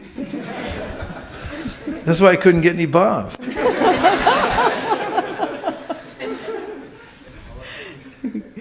So he's sharing a reflection and a question. Reflection is, thank you Prabhu for reminding us how the spiritual masters are representative of the Supreme Personality of Godhead, and how we should take their instructions seriously and maintain on them, and how to practically implement them in our lives. And the question is that we have also heard that our relationship with Guru is eternal. How do we understand this with respect to disciples' relationship with Guru over multiple lifetimes? Does Guru, who also has a personal aspect, come back to deliver his disciples? And then he's quoting a couple of verses. Kali kalera dharm Krishna naam Sankirtan, Krishna sakti vina nahi tara parvartan. And then, which is the fundamental religious systems in the age of Kali, is the chanting of the holy names of Krishna. Unless empowered by Krishna, one cannot propagate the Sankirtan movement. And the second one is Yasya prasadat bhagavad prasada ityadi. Regarding your question, thank you for your excellent points and for the verses that you quoted. It's not a stereotype process. It's not that the Guru comes back to save the living entities. And there's a way that it's taking place, as I just mentioned, and which I'm taking from Shastra. Prabhupada says in the Nectar Devotion that the process of and one's relationship with the spiritual master is conducted by Krishna's internal potency. And how Krishna sees fit to use particular living entities. And we make no mistake, the Guru is the representative of Krishna. Krishna is the Guru. He's actually ultimately the only Guru. Everyone else is the representative of Krishna. You'll find a very clear statement about this in the Srimad Bhagavatam in relationship with the Matsya avatar. And so he's the Adi Guru. Everyone else is a representative. And he uses, as Sundarananda Prabhu quoted Krishna Shakti Vina Nahi. Unless you're empowered by Krishna, by the internal potency, that it means that Krishna is using you in a certain way to inspire others. So he does so in various ways. He has ways that, inventive ways, which is necessary for living entities to coax them out of the material world, to bring the living entities back home, back to Godhead. An example of this you'll find in the Bhagavatam, where Gopakumar is sent by Srimati Radharani from the spiritual world in order to deliver the Brahman from Jyotishtapur. This Brahman is in a very similar situation as Gopakumar was when he came out of the material world. And he tells about how he met his spiritual master. His spiritual master, he was a cowherd boy and in Govardhan. Not his spiritual master, but Gopakumar himself. And there was a sadhu there that they would see every day. He was overcome with devotional emotions. The boys in his group used to see this sadhu, and some of them would find him amusing. Gopakumar, as a kid, before he was initiated, he considered him to be a very enigmatic, but he respected him very deeply, and he saw, oh, this is a wonderful person. He knew nothing about spiritual science or gurus or anything like that. But out of affection, he used to bring him milk products every day from the village, and he'd give it as a gift. And one day, this guru called him. He said, I have something to give you. So he called him over to the bank of the river, and then he gave him a Diksha mantra. And Gopakumar had no idea what it was. And the guru, after imparting this mantra, because of hearing the mantra, he fainted in ecstasy. And this coward boy standing there, what did I do wrong? And he was alarmed by the whole situation. And the guru then awoke from his trance, and he walked away out of spiritual bewilderment, giving no instruction whatsoever about how to chant the mantra at all.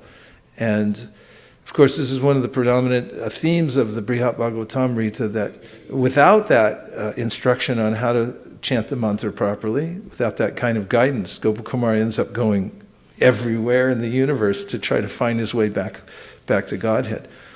But it's also clear that he's telling his story to this other Brahmana. And he says in the story that Srimati Radharani asked me to come here and intervene in your life. So there's a way in which we're being watched out for. It's not that things are happening randomly, but anytime we meet Guru, for instance, when Dhruva Maharaj meets his Guru, who is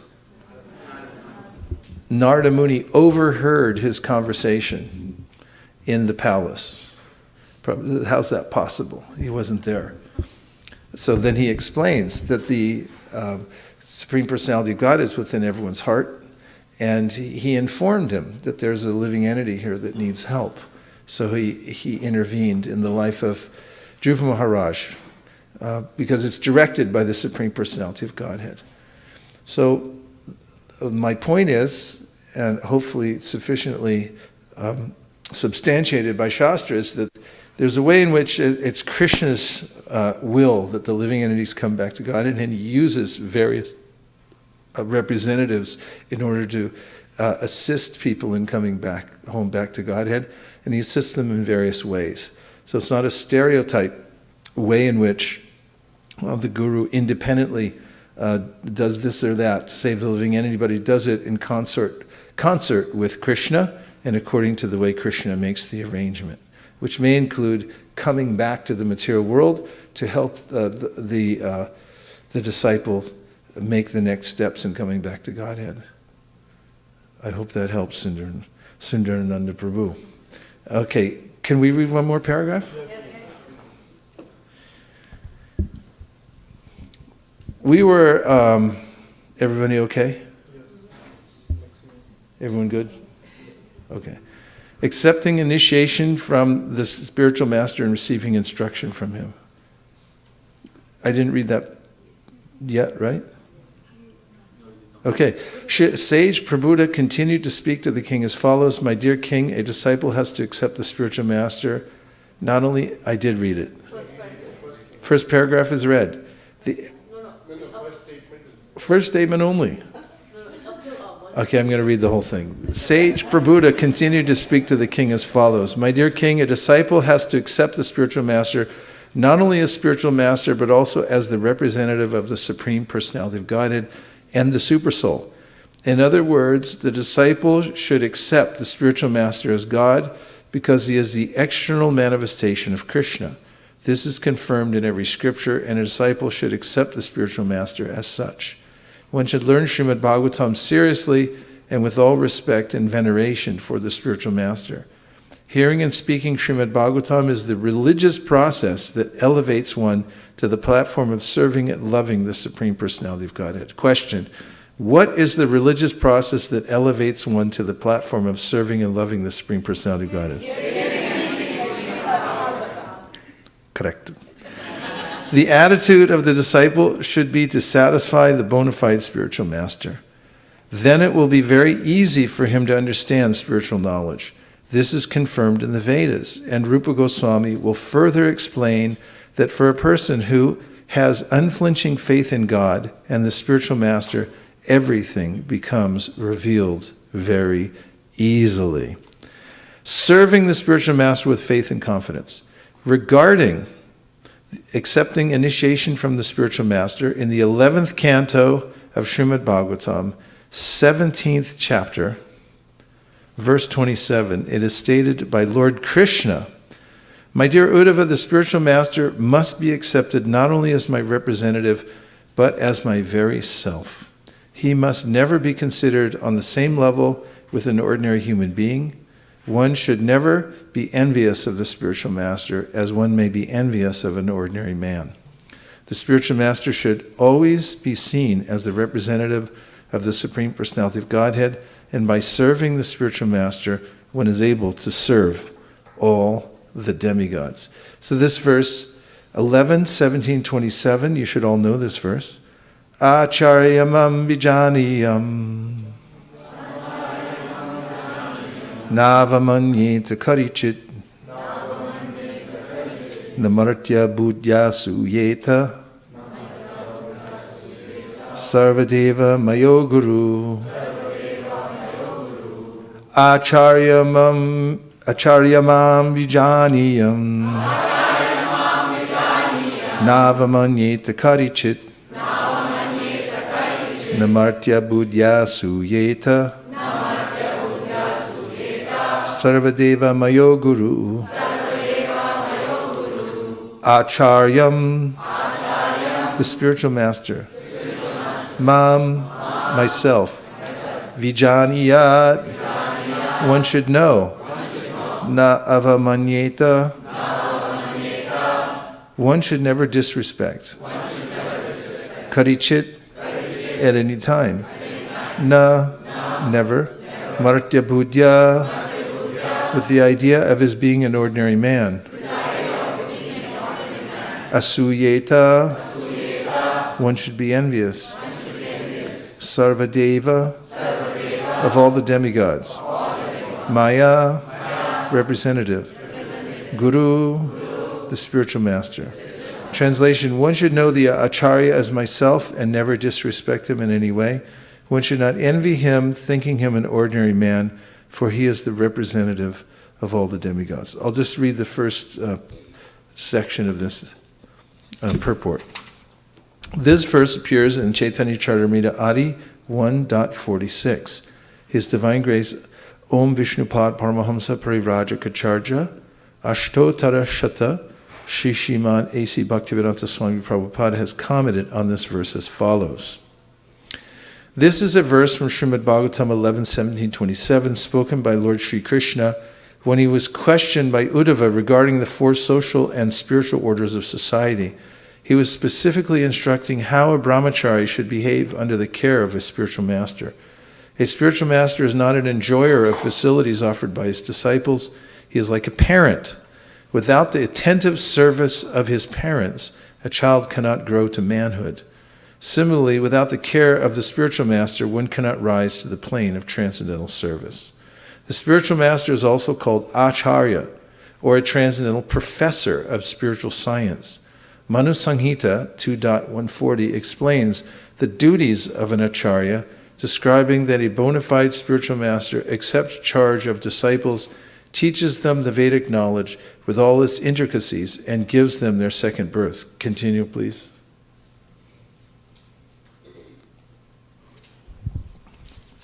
The ceremony. The ceremony performed to initiate a disciple into the study of spiritual science is called upaniti, or the function that brings one nearer to the spiritual master.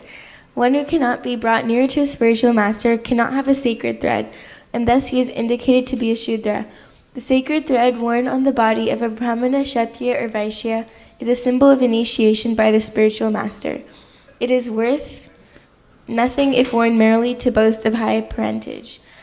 The duty of the spiritual master is to initiate a disciple with the sacred thread ceremony, and after the samskara, or purificatory process, Purificatory process, go ahead. the spiritual master actually begins to teach the disciple about the Vedas. A person born a Shudra is not barred from such spiritual initiation, provided he is approved by the spiritual master, who is duly authorized to award a disciple the right to be a Brahmana if he finds him perfectly qualified. In the Vayu Purana, an acharya is defined as one who knows the import of all the Vedic literatures, explains the purpose of the Vedas, abides by the rules and regulations, and teaches his disciples to act in the same way. Name those three again. Vayu Purana says. In the Vayu Purana, an acharya is defined as one who knows the import of all Vedic literature. Explains the purpose of the Vedas. 2. Abides by their rules and regulations, and teaches his disciples 4. to act in the same way. Good. Only out of his immense compassion does the personality of Godhead reveal himself as the spiritual master. Therefore, in the dealings of an acharya, there are no activities but those of transcendental loving service to the Lord. He is the supreme personality of servitor Godhead. It is worthwhile to take shelter of such a steady devotee, who is called Ashraya Vigraha, or the manifestation or form of the Lord, of whom one must take shelter. If one poses himself as an acharya, but does not have an attitude of servitorship to the Lord, he must be considered an offender, and this offensive attitude disqualifies him from being an acharya. The bona fide spiritual master always engages in unalloyed devotional service to the Supreme Personality of Godhead. By this test, he is known to be a direct manifestation of the Lord and a genuine representative of Sri Nityananda Prabhu. Such a spiritual master is known as Acharya Deva. Influenced by an envious temperament and dissatisfied because of an attitude of sense gratification, mundaners criticize a real acharya. In fact, however, a bona fide acharya is non-different from the personality of Godhead, and therefore to envy such an acharya is to envy the personality of Godhead himself. This will produce an effect subversive to transcendental realization. As mentioned previously, a disciple should always respect the spiritual master as a manifestation of Sri Krishna, but at the same time, one should always remember that a spiritual master is never authorized to imitate the transcendental pastimes of the Lord. False spiritual masters pose themselves as identical with Sri Krishna in every respect, to exploit the sentiments of their disciples, but such impersonalists can only mislead their disciples, for the ultimate aim is to become one with the Lord. This is against the principles of the devotional cult. The real Vedic philosophy is Achintya Bheda Veda Tattva, which establishes everything to be simultaneously one with and different from the personality of Godhead. Srila Raghunath Das Goswami confirms that this is the real position of a bona fide spiritual master, and says that one should always think of the spiritual master in terms of his intimate relationship with Mukunda, Sri Krishna.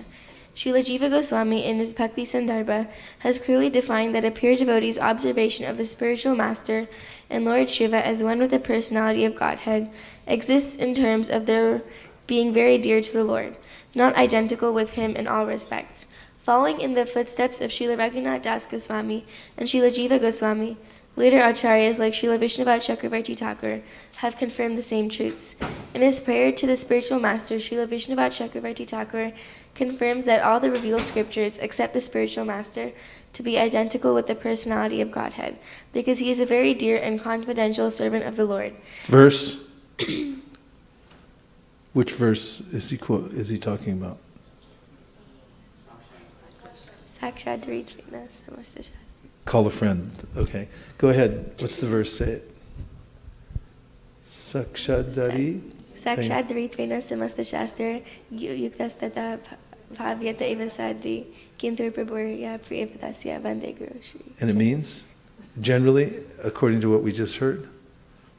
The spiritual master is identical with the personality of Godhead. Yeah, because he's very dear.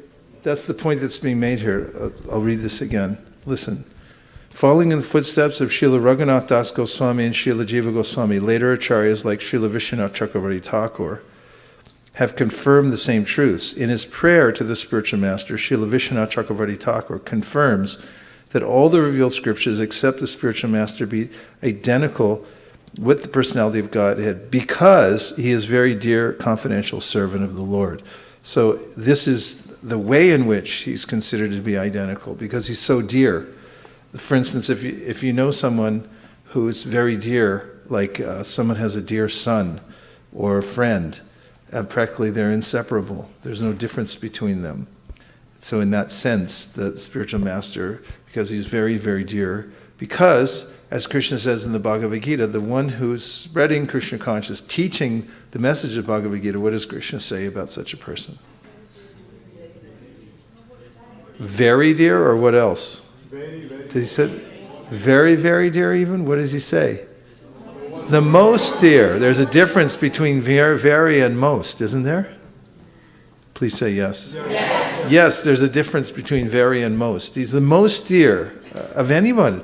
So a person who's given their life, Shabde Parichanishnatam Brahmanyupashamashrayam, is that's their only concern, is teaching others about Krishna consciousness, that person becomes non-different from Hari, because such a person is so dear to Hari. So this is the Shastra conclusion of Srila Vishwanath Chakravarti Thakur and others. And it applies not just to the Guru, but also to Lord Shiva as well, in that sense that Lord Shiva is very dear to Lord Krishna. Okay? Gaudiya Vaishnavas therefore worship Srila Gurudev, the spiritual master, in the light of his being the servitor of the personality of Godhead. In all the ancient literatures of devotional service, and in the more recent songs of Srila Narottam Das Thakur, Srila Bhaktivinoda Thakur, and other unalloyed Vaishnavas, the spiritual master is always considered to be either one of the confidential associates of Srimati Radharani or a manifested representation of Srila Nityananda Prabhu. Okay, good. So this is a very important verse from the Srimad Bhagavatam, and Prabhupada continues. The attitude of the disciples should be to satisfy the bona fide spiritual master. Then it will be very easy for him to understand spiritual knowledge. Oh, I read that, didn't I? Yes, I'm already down to serving the spiritual master with faith and confidence. Following the footsteps of saintly persons. In the Skanda Purana, it is advised that a devotee follow the past acharyas and saintly persons, because by such following, one can achieve the desired results with no chance of lamenting or being baffled in his progress. The scriptures known as Brahma Yamala state as follows: if someone wants to pose himself as a great devotee without following the authorities of the revealed scriptures, then his activities will never help him to make progress in devotional service. Instead, he will simply create disturbances for the sincere students of devotional service. Verse.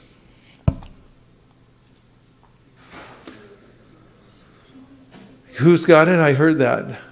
Who said? Go ahead. We have a pundit right in the middle of the... You what? I might not know the whole verse. Then go down in flames. Shruti Puranati Pancharatri Bidhivina Oikantiki Hori Bhakti Utpadayati. Bengali. Yeah. Oikantiki. Okay, yes. And tell us basically what it means. It means that without properly following the Shriti, Shruti and other Puranas, if somebody wants to even sincerely perform Hari Bhakti, it is nothing but a disturbance. Yeah, it becomes a disturbance. So one has to follow the Shastra and refer to Shastra when one's presenting spiritual knowledge. You shouldn't speculate and deviate. It becomes a disturbance to everybody else. Those who do not strictly follow the principles of revealed scriptures are generally called sahajiyas. Those who have imagined everything to be cheap, who have their own concocted ideas and who do not follow the scriptural injunctions. Such persons are simply creating disturbances in the discharge of devotional service. So we've heard about Guru, and now we're hearing about Sadhu and Shastra. So these three are the ways in which we find our way forward in devotional service. And there, if you put one dot on a page, you can draw a line in any direction. But if you put 3 dots, then you're going to have a very distinctive direction.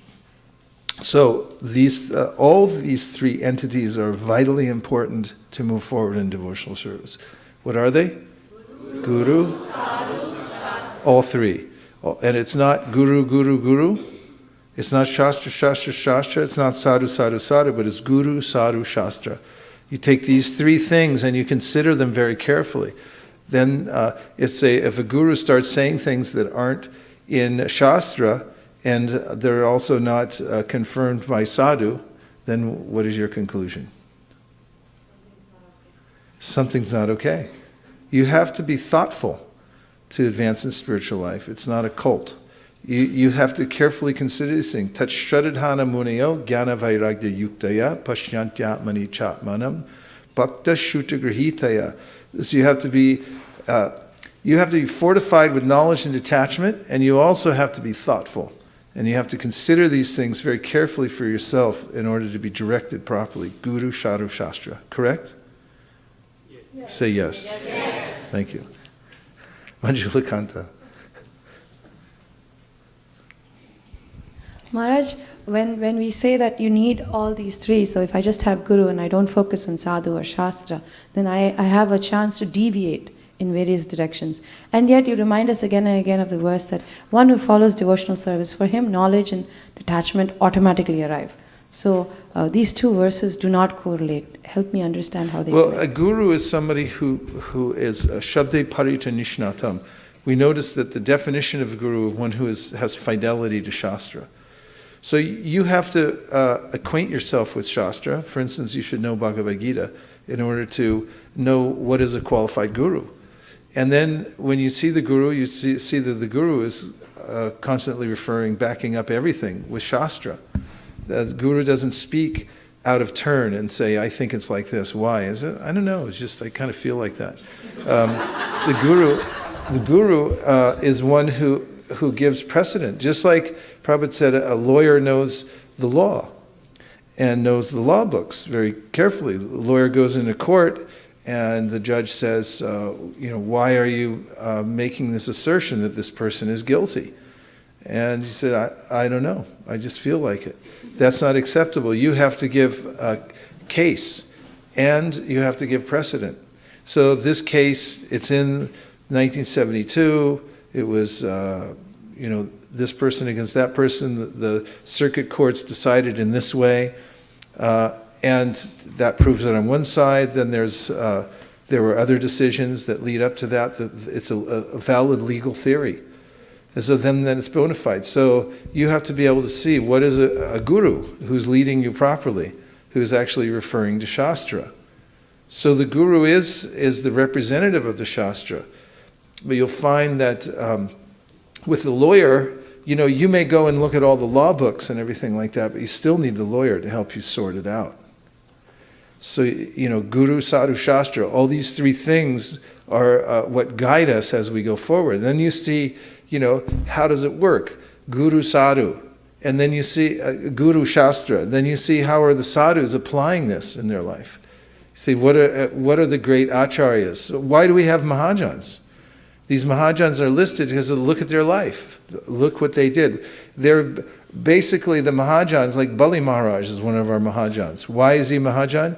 He made a decision. He had a moment of truth that it was a big decision to make, that do I listen to my smarta guru who says, okay, just devotional service is okay, but don't get carried away. Or, he said, no, if it's Vishnu, I'm surrendering. That set a precedent. And they say, okay, look what Bali Maharaj did in this situation. He had a choice to make. He made the right choice.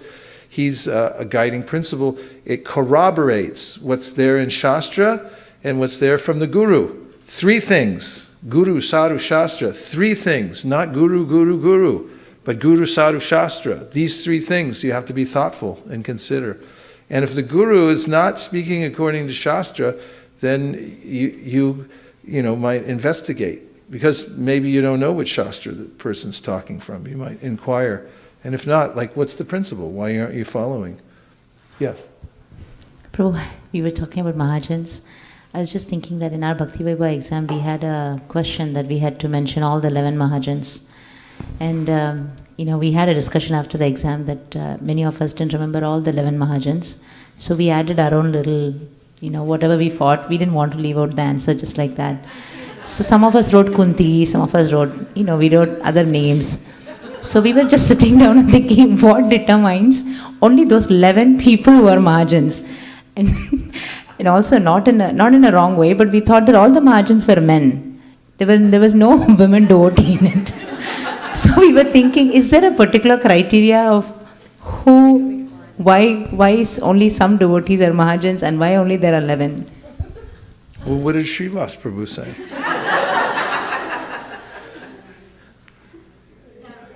Did you ask Srivas?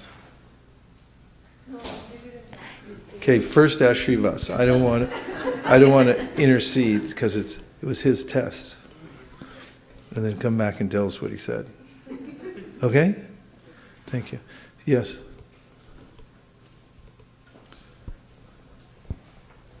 Hare Krishna Maharaj. What Manjula Kanta Mataji was saying, as you were also mentioning, that we have to keep in mind Guru, Sadhu and Shastra. I was thinking, Guru is Guru not similar to Sadhu? Why are we mentioning Sadhu? They're all similar. In fact, that's the whole point. Guru, Sadhu, Shastras, they overlap. They're one in another sense, not just overlapping, but I point the Guru is Guru because Guru speaks for Shastra and Sadhu. And a Sadhu is a Sadhu because a Sadhu follows Guru and Shastra. And Shastra is unassailable. We accept it as axiomatic truth coming from Krishna, but the application of it at different times and circumstances and so forth is revealed to us through the Guru and through the Sadhus and so forth. So it's kind of a triangle or a tripod that we can consider? Yes. Or is there someone, of all these 3, whom should we consider the topmost, or should we consider them as on the same level? Well, as I mentioned, the Shastra is axiomatic. So as you'll find in the Tattva Sandarbha or in the Bhakti Rasamrita Sindhu, when we talk about Shraddha or faith, this is the beginning of devotional service, Do Shraddha Tatasura Sangha, that this means awakening of faith in Shastra. That I accept there's an axiomatic truth in Shastra and I accept this is the words coming from infallible source. So in this sense, this is the basis. Because then the Guru is the one who follows Shastra. If he deviates from the teaching of Shastra, then no longer considered Guru. And the Sadhu also is following like that. So of the 3, the Shastra is there as the foundation of everything, but all are in a harmony with those things. And there's ways in which, as I mentioned before, one has to take the guidance of Guru and Sadhu in practical ways in order to apply the Shastra. So I can understand that Sadhu is one who is leading what the knowledge he is getting from the Shastra or showing us by his example?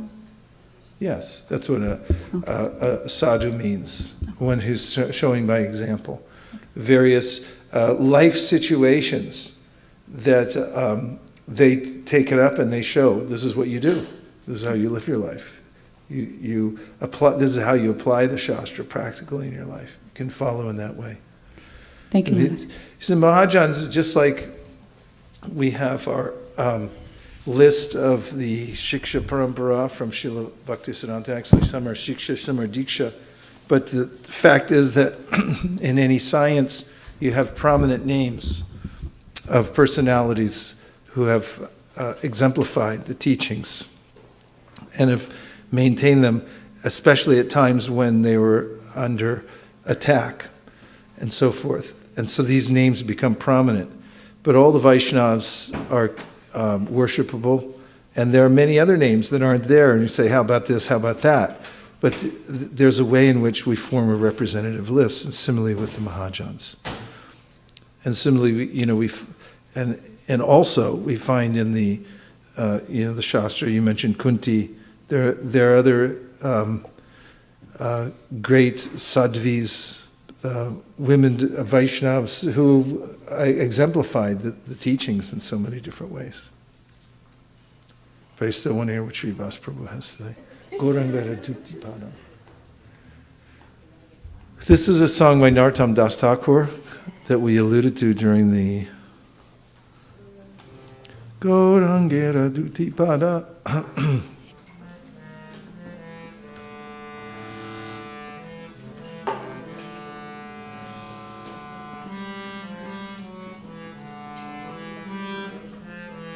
Is there one stuck there?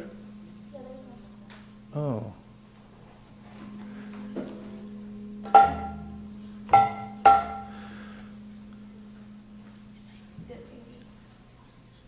What is the starting point?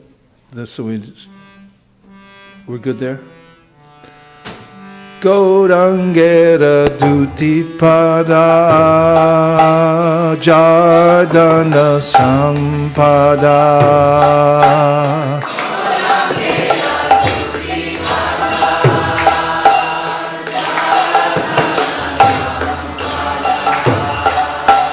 Gaurangera Duti Pada Jardana Sampada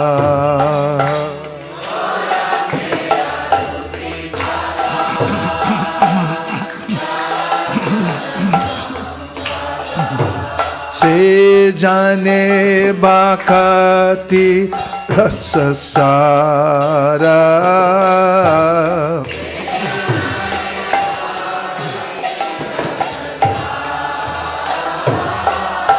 Se jane bakati rasasara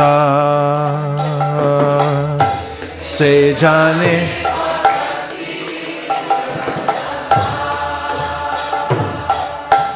Gaurangera Madhulila Jakarne Praveshila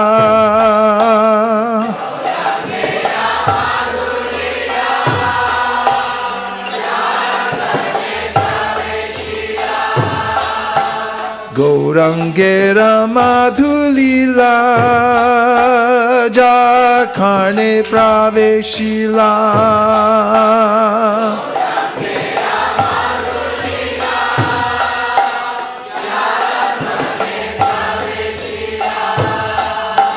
Hridaya Nirmala Pelota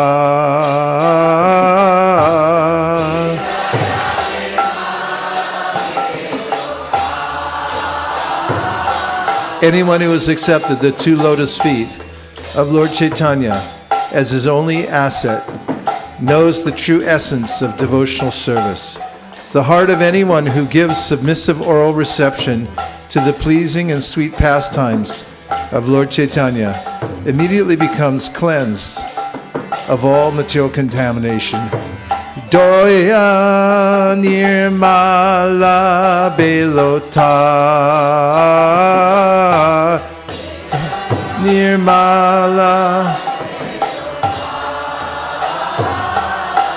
Hridaya Nirmala Belota Hridaya Nirmala Jai Gaurangir Namaloy Tahoy Primador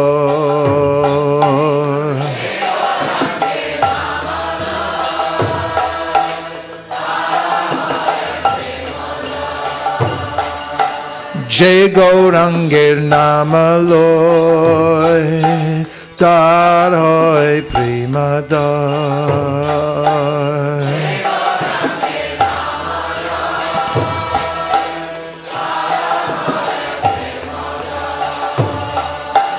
Tare Mui Jai Bolihari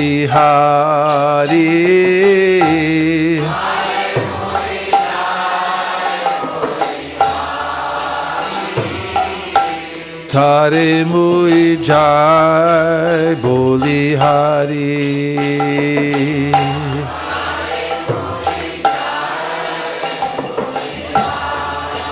Anyone who simply chants the name of Sri Krishna Chaitanya will immediately develop love of Godhead. I offer him all congratulations by saying, Bravo! If anyone feels ecstasy and cries by simply hearing the transcendental qualities of Chaitanya Mahaprabhu, he at once understands the eternal loving affairs between Radha and Krishna.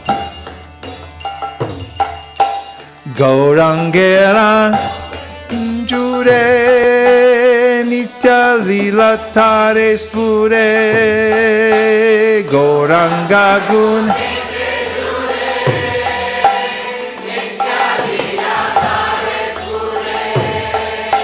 Gauranga Gunete Jure Nitya Lila Tare Spure.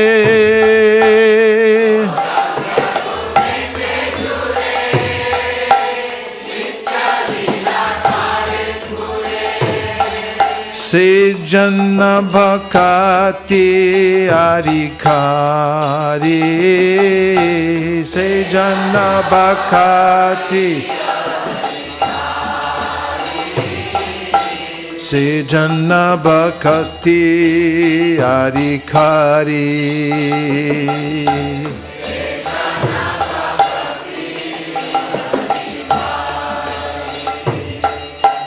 Gaurangera Shangi Gane Nitya Siddha Karimani.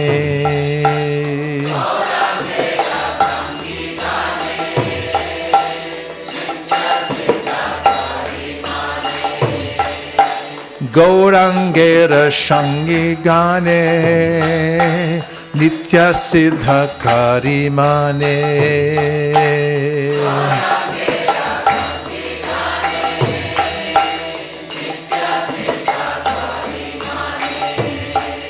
Se Jaya Vrajendra Shutapa.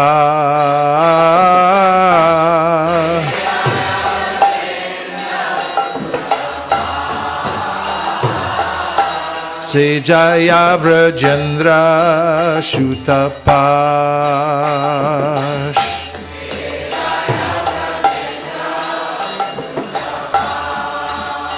Anyone who has understood that the associates of Lord Chaitanya are eternally liberated souls immediately becomes eligible to enter into the abode of Krishna, the son of Nanda Maharaj in Vrindavan, in his next birth. If anyone understands that there is no difference between Gauda Mandala, the place in West Bengal wherein Lord Chaitanya had his pastimes, and the transcendental abode of Sri Vrindavan Dham, then he actually lives in Vrindavan. Shri Gauda Mandala Bhumi Jeba Jane Chintamani.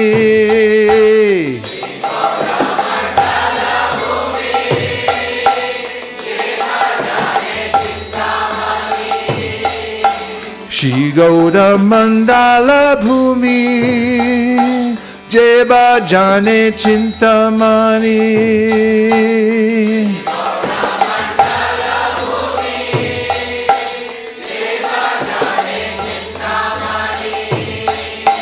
Ta hoy vraja bhume ba.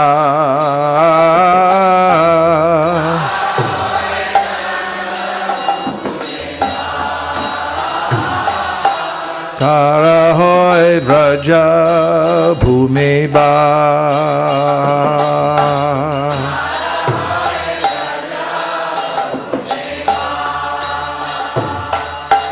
Gaura prema rasarnave shetarange jeva dube.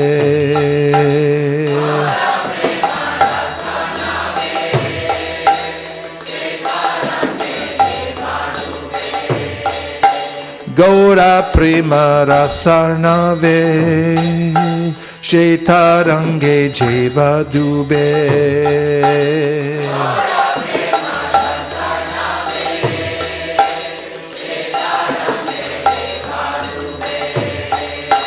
Shri Radha Madhava Antaranga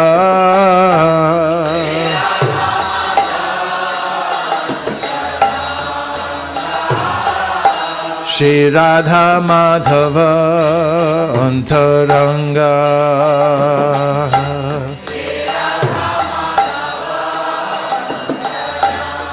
Anyone who takes pleasure in sporting within the waves of the ocean of Lord Chaitanya's distribution of love of God immediately becomes a confidential devotee of Sri Sri Radha Madhava.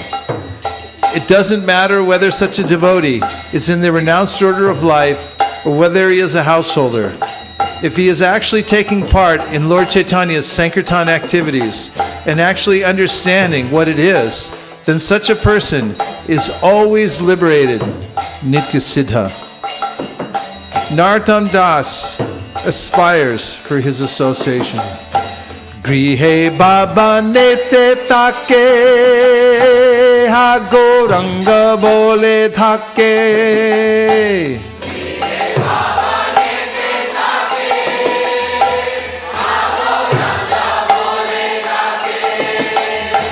Grihe Baba Nite Take Ha Gauranga Bole Thake.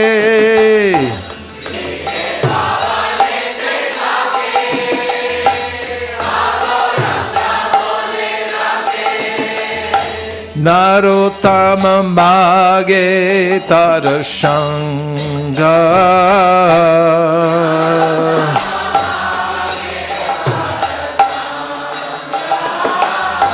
Narottamo Mage Tarashanga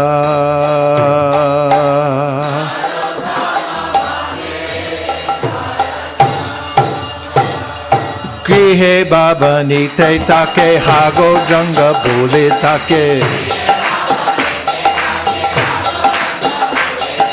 Grihe Baba Nite Take Ha Gauranga Bole Thake. Grihe Baba Nite Take Ha Gauranga Bole Thake.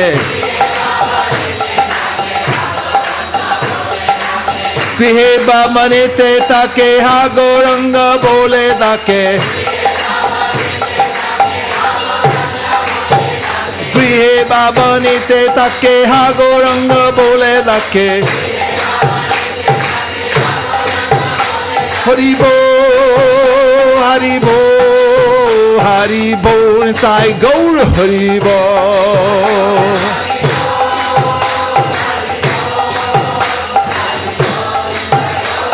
Nitai Gaur Haribo, Haribo, Haribo, Nitai Gaur Haribo.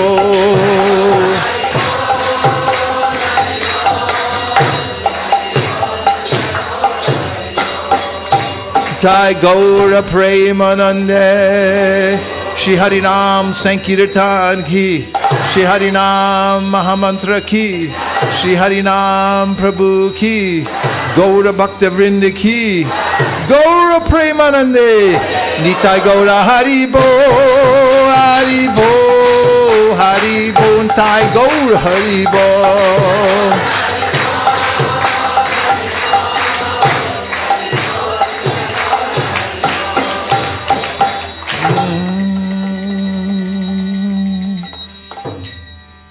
So today we took advantage of the fact that Srila Prabhupada left us the Nectar of Devotion, summary study of the Bhakti Rasamrita Sindhu. We went into it a little bit. We just touched our little finger into that ocean, took a little taste, sprinkled a little water on our heads.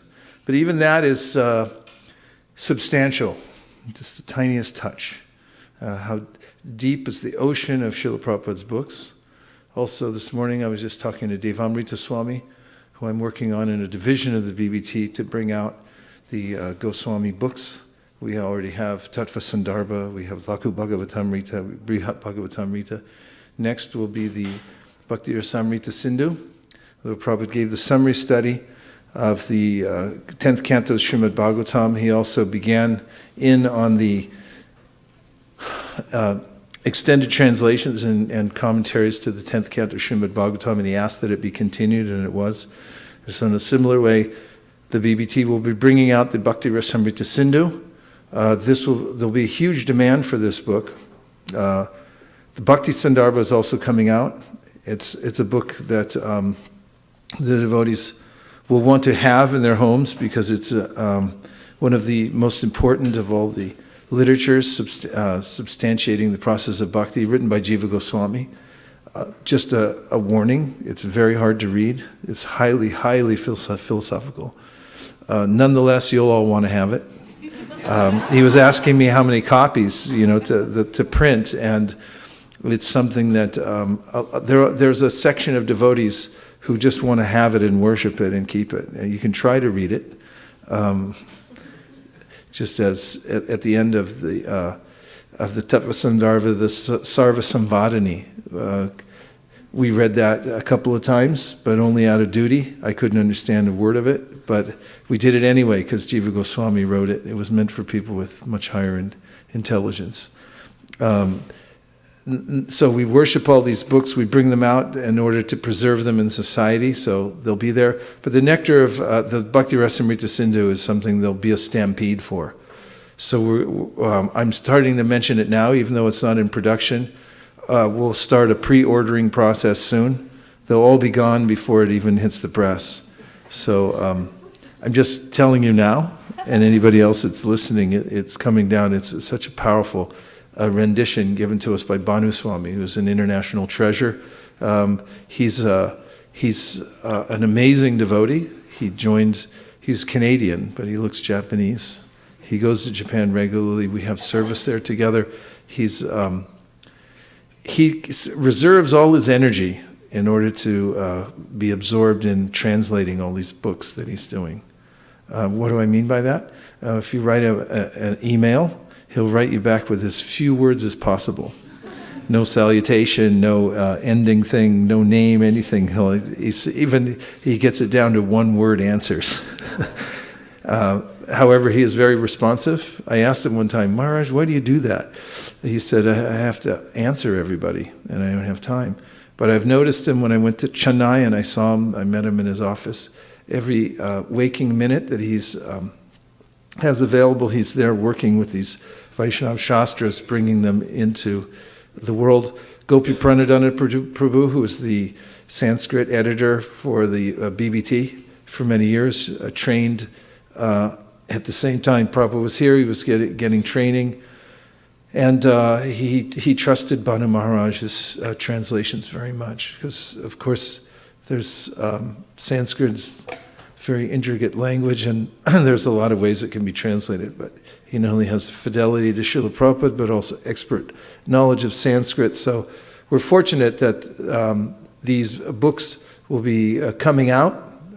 We take full advantage of them, absorb our lives, and then there's barely enough time to do everything we want to do, but somehow that we should even squeeze more time out of our lives to go deeply within these literatures, especially the Nectar of Devotion, Srimad Bhagavatam, Bhagavad Gita, Sri Chaitanya Charitamrita, Nectar of Instruction. Anything else?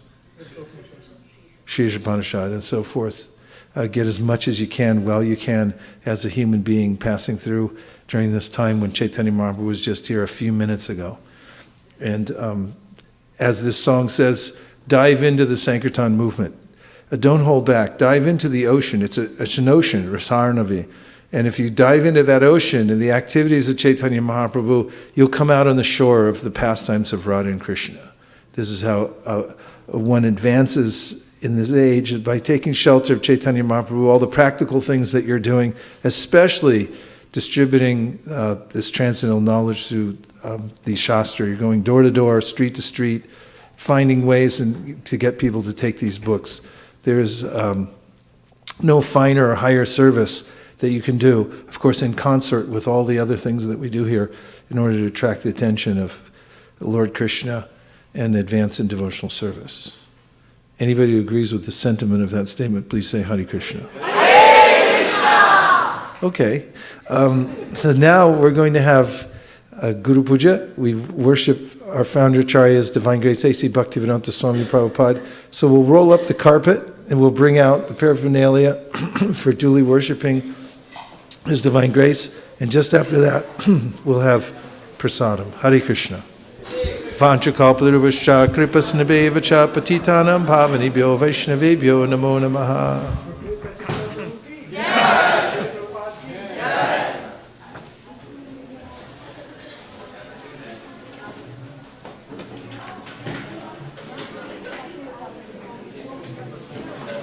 Next year.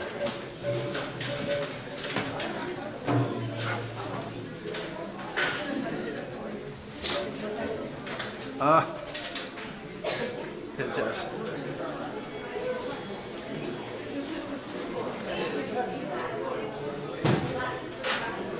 Would you have a few minutes today for us to talk? On the way home.